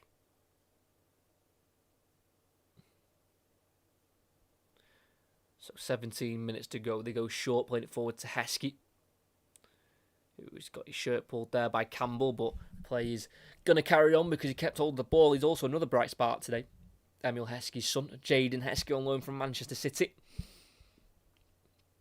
First real taste of first-team men's football. Palmer, down the right channel, header won by Bindon. Drops nicely for O'Hare on the left-hand side, who's almost took up that left-wing position now since going down to 10 men. Otti Bayo with the heavy touch, trying to keep it away from Campbell. Throwing again for Sheffield United, who currently leapfrogged themselves up into 14th, 6 points off the playoff positions with this win. Before today, Sheffield Wednesday averaging 0.34 points per game. But if they can get 1 point from this game, that'll be heroic. Despite them still being relegated, it'll show the fight they've still got. Ball down the right, just cut out by Bindon. Needed to cut it out as well because Yates would have been away. But that pass afterwards is very poor. Straight to the gloves of Seny Dieng. Rolls it to Cooper, 5 yards to his left, and he can now bring the ball forward, Liam Cooper. With a clip ball over the top, he's put too much on it again. Twice in a row. Cooper has gone for balls either switched or over the top, and he's put too much on him. That time he was aiming for Jamal Lowe. Just 3 goals this season for himself. Scored just 3 goals last season as well in the Championship. His best ever season was for Swansea. He scored 14 goals in 46 Championship appearances in the 2020-2021 season. Tanganga on halfway, lifting it forward down the Blades left-hand side. It will be dealt with here by Palmer, who just gets rid. Headed back forward by Arblaster to O'Hare, who glances it inside to Burrows, who can't quite get the touch in the box. Cleared by Otti Bayo. Held up by Yates, only as far as Bindon pressure. Burrows, across it goes. Avoids Peck, picked up by Sariki, who's battling with Adaramola. Plays it back to Arblaster. Now everything to his left for Hoover. Great ball into Peck, just on the edge of the area. Enters the box, onto his left foot. Wants to shoot, will shoot, blocked. Drops to Hoover. Can't quite get it out of his feet. Tackled by Adaramola. Sheffield Wednesday can try and break if they can. Adaramola having to turn the brakes on. Slowing it down, but he kept it, which is the main thing. It's now with Svante Ingolson. Liam Cooper, 14.5 minutes to go. It's still 2-1 to the Blades. Not scored since the 19th minute when Harrison Burrows put them 2 goals to the good. Since then, they've had a man sent off and have conceded. Cooper, low ball, helped on by Ingolson. I think the flag might go up, and it will. And Darla's shot is saved anyway. But as that delicate flick was played in behind, it did look like Joel Darla was offside.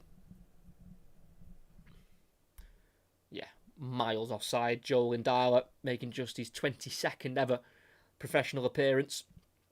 Had 2 loan spells last season, but they were both at under 21 level from Manchester City. He went on loan firstly to PSV's under 21, scoring once, then also scored once for Nottingham Forest's under 21s as well.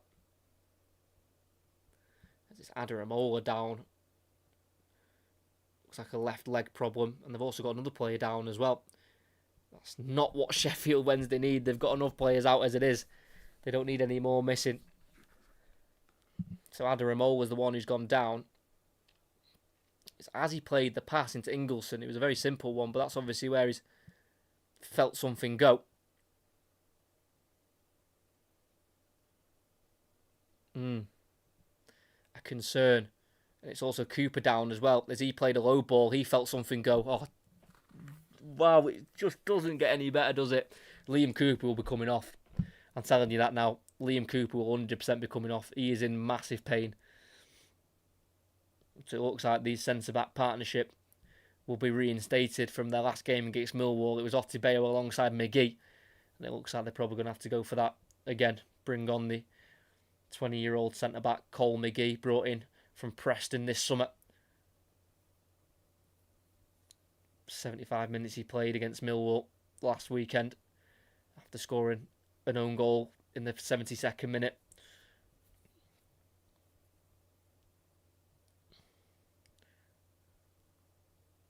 Tanganga barking instructions to his team.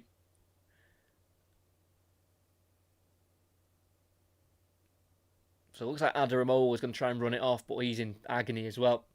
They do have a left back on the bench of Reece Johnson, again, youngster, 20 years of age. Will turn 20 at the end of January. Just 4 starts in the league this season. Yeah, Cooper's tweaked a muscle. He'll be off and he might be out for some time.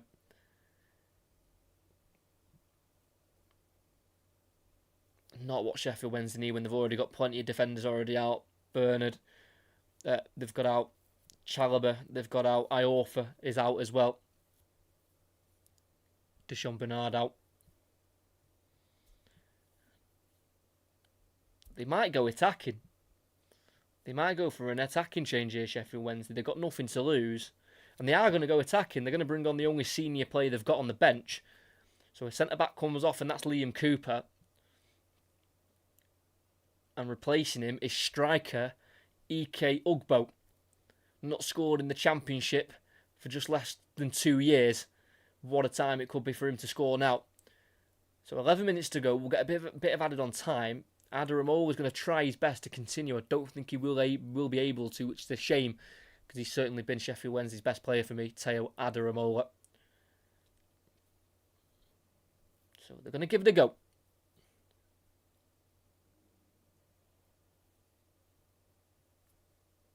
Sheffield Wednesday, bit of a reshuffle, knowing they've got an extra man advantage. As we're back underway with Cooper taking the free kick. It's a big one. Up towards Campbell, over his head and Otibeo. It's going to be controlled here by Ingleson, who's lost it to Campbell, who is strong. He's laid it off to Hoover. It's to the edge of the box to Arblaster. Forward to Peck, just can't get it out of his feet. Lowe has it, plays it forward to Ugbo, the substitute. Tries the 1-2 with Ingleson. Needs to try and release it if he can, and he can't, and he's pushed over his player. And that's a free kick for Sheffield United.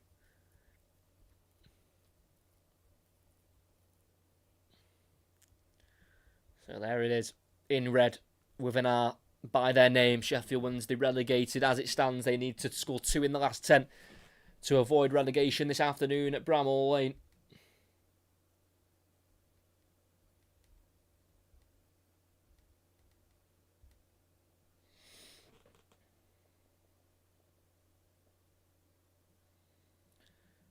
Callum O'Hare going back to Burrows, being closed down here. Needs to release it, kicks it. I think that's where Tanganga was telling his team. I'm sure he looked like he was trying to tell his team they've got to keep the ball and pass it around. And doing that just invites pressure. Otibeo. Indala against Hoover. Driving inside, being tackled, but it drops to Heskey. Back out wide here. Adaramola back on. He is going to continue for now. Loses out to Hoover, who tackles him. And then Adaramola tries to win it back, but it's now Peck with the ball. Peck has it, storming forward, and then being stopped eventually by Heskey, but it's gone back for the original foul by Otibeo. And that's the other card for the youngster. Couldn't help himself, but just have a little pull on Siddy Peck, who'd made some real ground, bringing the ball forward, the number 42. England under-21 international Siddy Peck assisted Campbell's second goal in the win back in November to make it 2-0 in the 48th minute.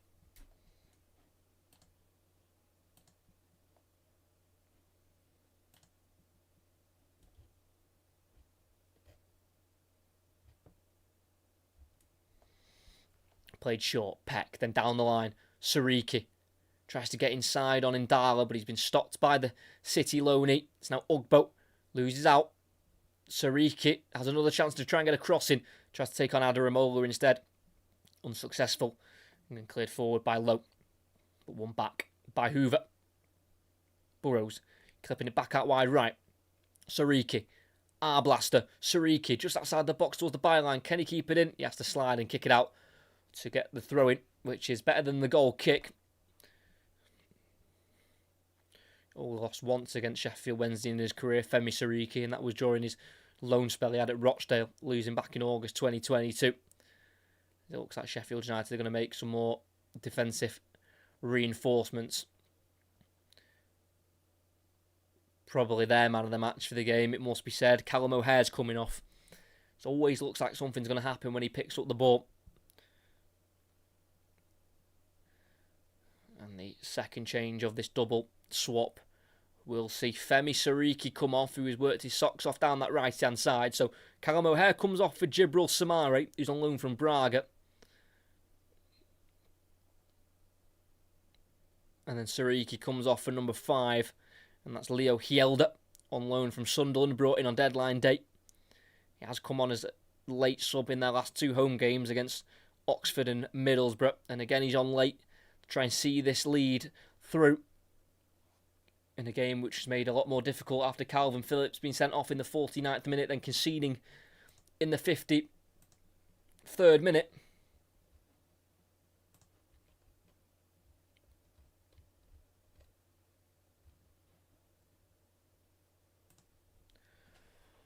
Header away by Heskey. Headed back away by Blaster. Hooked up in the air by Jamal Lowe. Will he be kept in? It will. By Yates. Held back forward by Tanganga. Header won by Heskey. Another header by Ingleson. Brought to the floor by Blaster, but the touch gets away from him. And then he catches Lowe. And that'll be a free kick and a yellow card. Doesn't believe it is a yellow card there, Ollie Blaster, who's been injured the last 2 derbies, so he's not been able to play him on until today, when he's had to come off the bench after that Phillips red card. 5.5 minutes of the 90 to go, plus a little bit of added on time after a couple of injuries for Sheffield Wednesday. But he's on the halfway line again. They're going to try and pump this into the box if they can. Otubeyo has gone up there. They've gone short though down the left-hand side to Adaramola, who needs to try and get the ball in. He's going to run at Peck instead. Needs to try and deliver it in. Goes to the edge of the box instead to McNeil, who's been allowed to get the touch and to shoot. And oh my word. High and wide. Very high. Very wide. Not his best strike, the goal scorer for Wednesday's goal. Got to do better than that. Got to. Liam Palmer applauding it as he ran back to his defence. Now Senny Dieng, the goalkeeper's gone down. He's only been brought in on loan as an emergency loan goalkeeper. Unless Hendrik Pedersen just wants a tactical chat of his team to try and get a point from this game, yet the tactic board is out. Sheffield United staff aren't happy.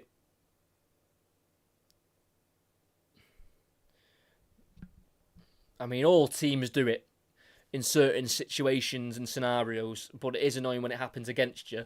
But it's certainly a thing that your team has done before. My team has done it as well. But funnily enough, I was at Stockport County game. Who was it against now? Was it Plymouth? I can't remember who it was. It's very recent though.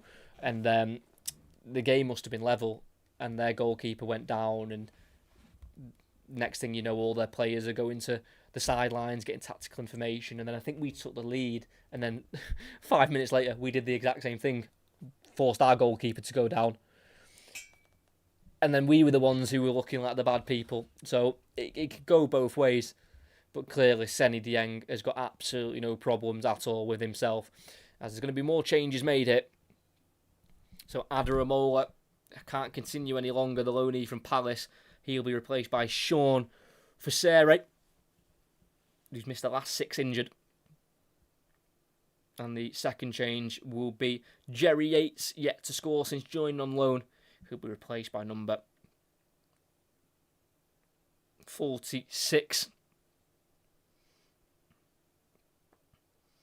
Devlin Moses, coming on for his 4th appearance in the Championship, all since New Year, and they've all been away from home.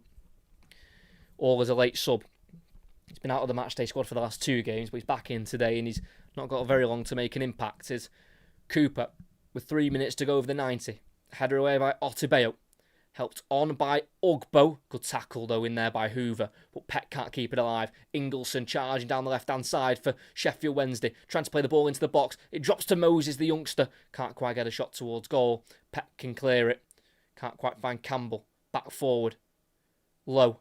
Slips it through towards Moses, who cannot get there. The goalkeeper and the defender collide. And it's eventually cleared, and it's going to be a throw-in for Sheffield Wednesday. It was never going to reach Moses, but he caused a bit of havoc between Tanganga and Cooper, and they've had to hurry the ball away. And it's going to be a throw-in for Sheffield Wednesday. They're going to go along with it, because the long throw-ins they've done have gone way too close to the goalkeeper. They'll have to avoid that this time around.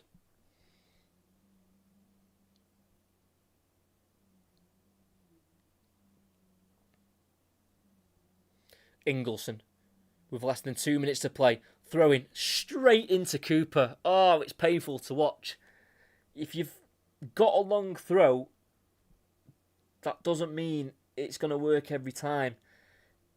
Every long throw he's done, I think he's done 3 or 4, they've all gone straight to Michael Cooper's gloves, who kicks it straight back to Sheffield Wednesday and their goalkeeper. They're inviting the pressure here, Sheffield United, who have made this game so much harder than it needed to be. Weren't helped by the red card from Calvin Phillips, but still the way they've managed this game with 10 men, it's just felt nervy. Out on the far side, it's Indala. Into the halfway line to Heskey. Back through to Indala, touch away from Arblaster. Good football here from Sheffield Wednesday. Ugbo out wide left to Ingleson in space, who crosses left-footed. Header away by Tanganga to Heskey on the edge of the area. Out to the right to Jamal Lowe, who's got McNeil to his right. Who's one-on-one with Burrows. Low ball goes in. It's well intercepted by Arblaster and then cleared. And then there's a pull back there by Otibeo. And he's going to be going down the tunnel. It's going to be 10v10. Long ball forward towards Campbell. It looks like he was getting away and in behind. And out of pure desperation, the youngster Otibeo is pulled him back for a second yellow card. First red card of his senior career. And you feel like that's game over. It's now 10v10, back to level playing fields. And he scored 3 in the last 3, Tyrese Campbell, in Steel City derbies. He might not score today, but he's done his job. Yeah, pulled back, clear yellow card. Naivety from Otibeo, just 21 years of age. Don't get me wrong, if Campbell goes, does he keep that in? I don't know. I feel like that's slightly unnecessary. I don't think he should have took that risk of pulling him back. I think he should have let him go and just kind of hoped his goalkeeper could save it. So it's a second yellow card, both for pullbacks. And he sent his marching orders, and it's 10v10 into added on time. We're into the added on time. Not quite sure how much has been indicated. 7 minutes for Sheffield Wednesday to try and salvage a draw. Obviously, a draw's not enough to stop them from being relegated, but still, I think a point will be something that they'll definitely take. So both their centre-backs they've lost. Liam Cooper's gone off injured and Otibeo's now off with a red card, so not sure what centre-back pairing they'll go for in their next game coming up when they travel to Norwich. Last touch there. Off for Sere, but there was a foul before that on McNeil. So it will be a foul and a free kick for Sheffield Wednesday.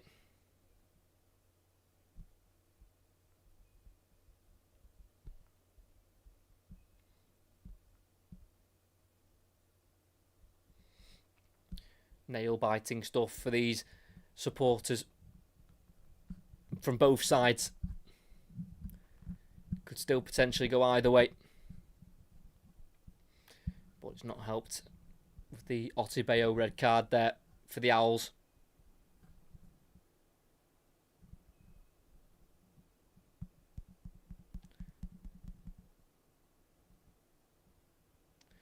There's going to be another substitution here for Sheffield Wednesday. Hobbling off, clearly injured, which again, just going from bad to worse this season for Sheffield Wednesday. Charlie McNeil, the goal scorer, comes off for centre-back Cole McGee, who did score that own goal last weekend to get Millwall back in the game at 1-1, and then they went on to win that 2-1. He's gone in at centre-back because, of course, they've lost both of their centre-backs with a red card and injuries. Ingleson spent too long on the ball, and there's a chance for Sheffield United to kill the game.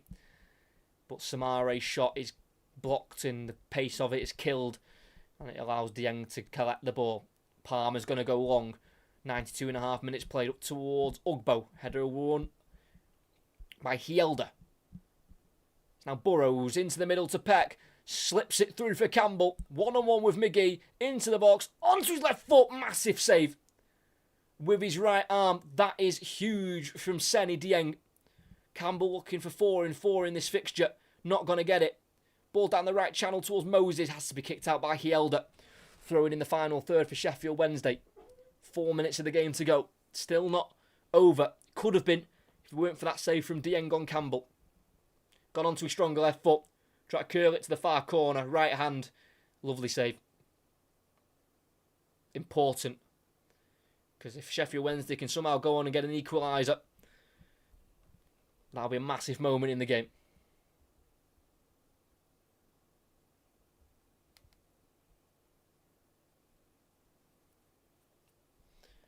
Long throw from Ingleson. It's away from the goalkeeper this time. It's headed won by Peck. And it'll drop to Samare. He's got a switch on for Burrows, who's gone. He's decided to drive himself, then gets tripped over. A yellow card. That's going to be for Devlin Moses, the young striker. 20 years of age, Northern Irish, former Northern Ireland under-19 international. He knew he had to stop that attack, and he did. Yellow card, easily given by the referee. As it looks like it's going to be 8 unbeaten for Sheffield United in this fixture. The last time that Sheffield Wednesday won against Sheffield United, all the way back now, in February 2012. Less than 3 minutes of added on time to play as the sun shines at Bramall Lane. Diagonal ball out to their left-hand side. It's Tucker Nick, has it? No, it hasn't. It's going to be kept in by Burrows towards the corner flag. Who can't get away from Lowe. Cleared in the end by Heskey. Up towards Ugbo, comes off his back. And it's collected by Hielder. Out wide left, it goes to Burrows, who sends it down the line, but no one's there to run after it. And it's going to be a goal kick for Sheffield Wednesday. Need to get a move on.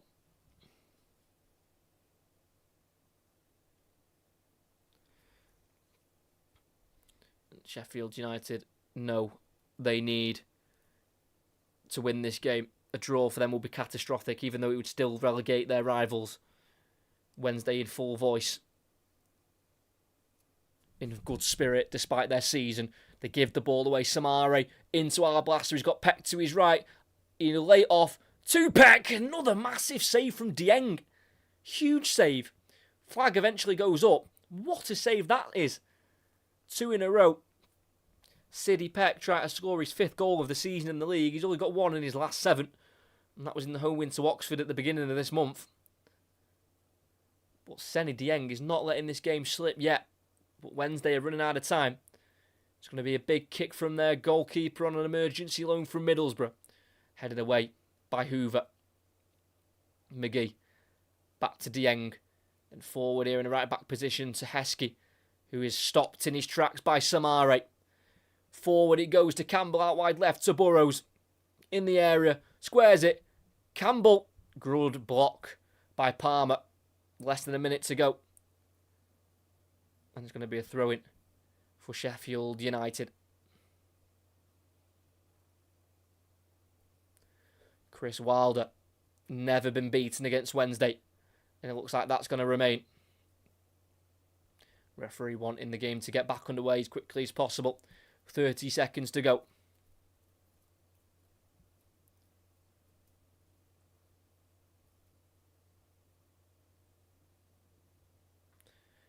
Throwing. There's a push on Palmer, and the last touch comes off himself, and that'll be a corner on the near side for Sheffield United, and that's surely game over. Clever little push to get the ball to deflect off Palmer.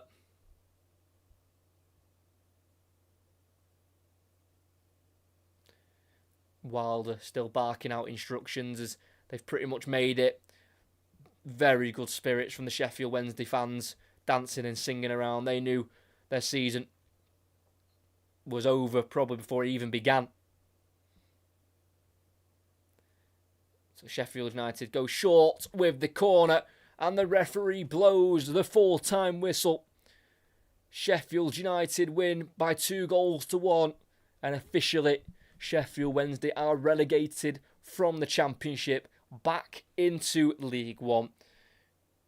They have had 3 seasons back in the second tier, but with complete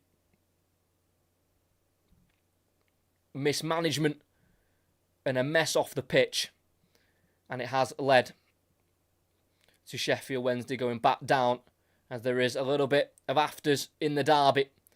Maybe Sidney Peck celebrating in front of the Sheffield Wednesday supporters, potentially. Not too sure. It's been diffused pretty quickly. I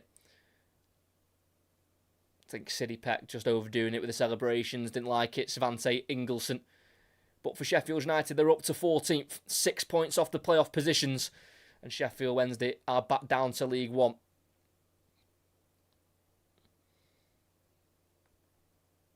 First ever team to be relegated in February, but after 18 points deducted and just 11 points from a possible 99 so far, it would have been the greatest of escapes, but the escape was never really on as a reality. And they are down back to League One. Last time they were in that division, they finished in 3rd and came up via the playoffs. Sheffield Wednesday are in a bit of an unknown at the moment.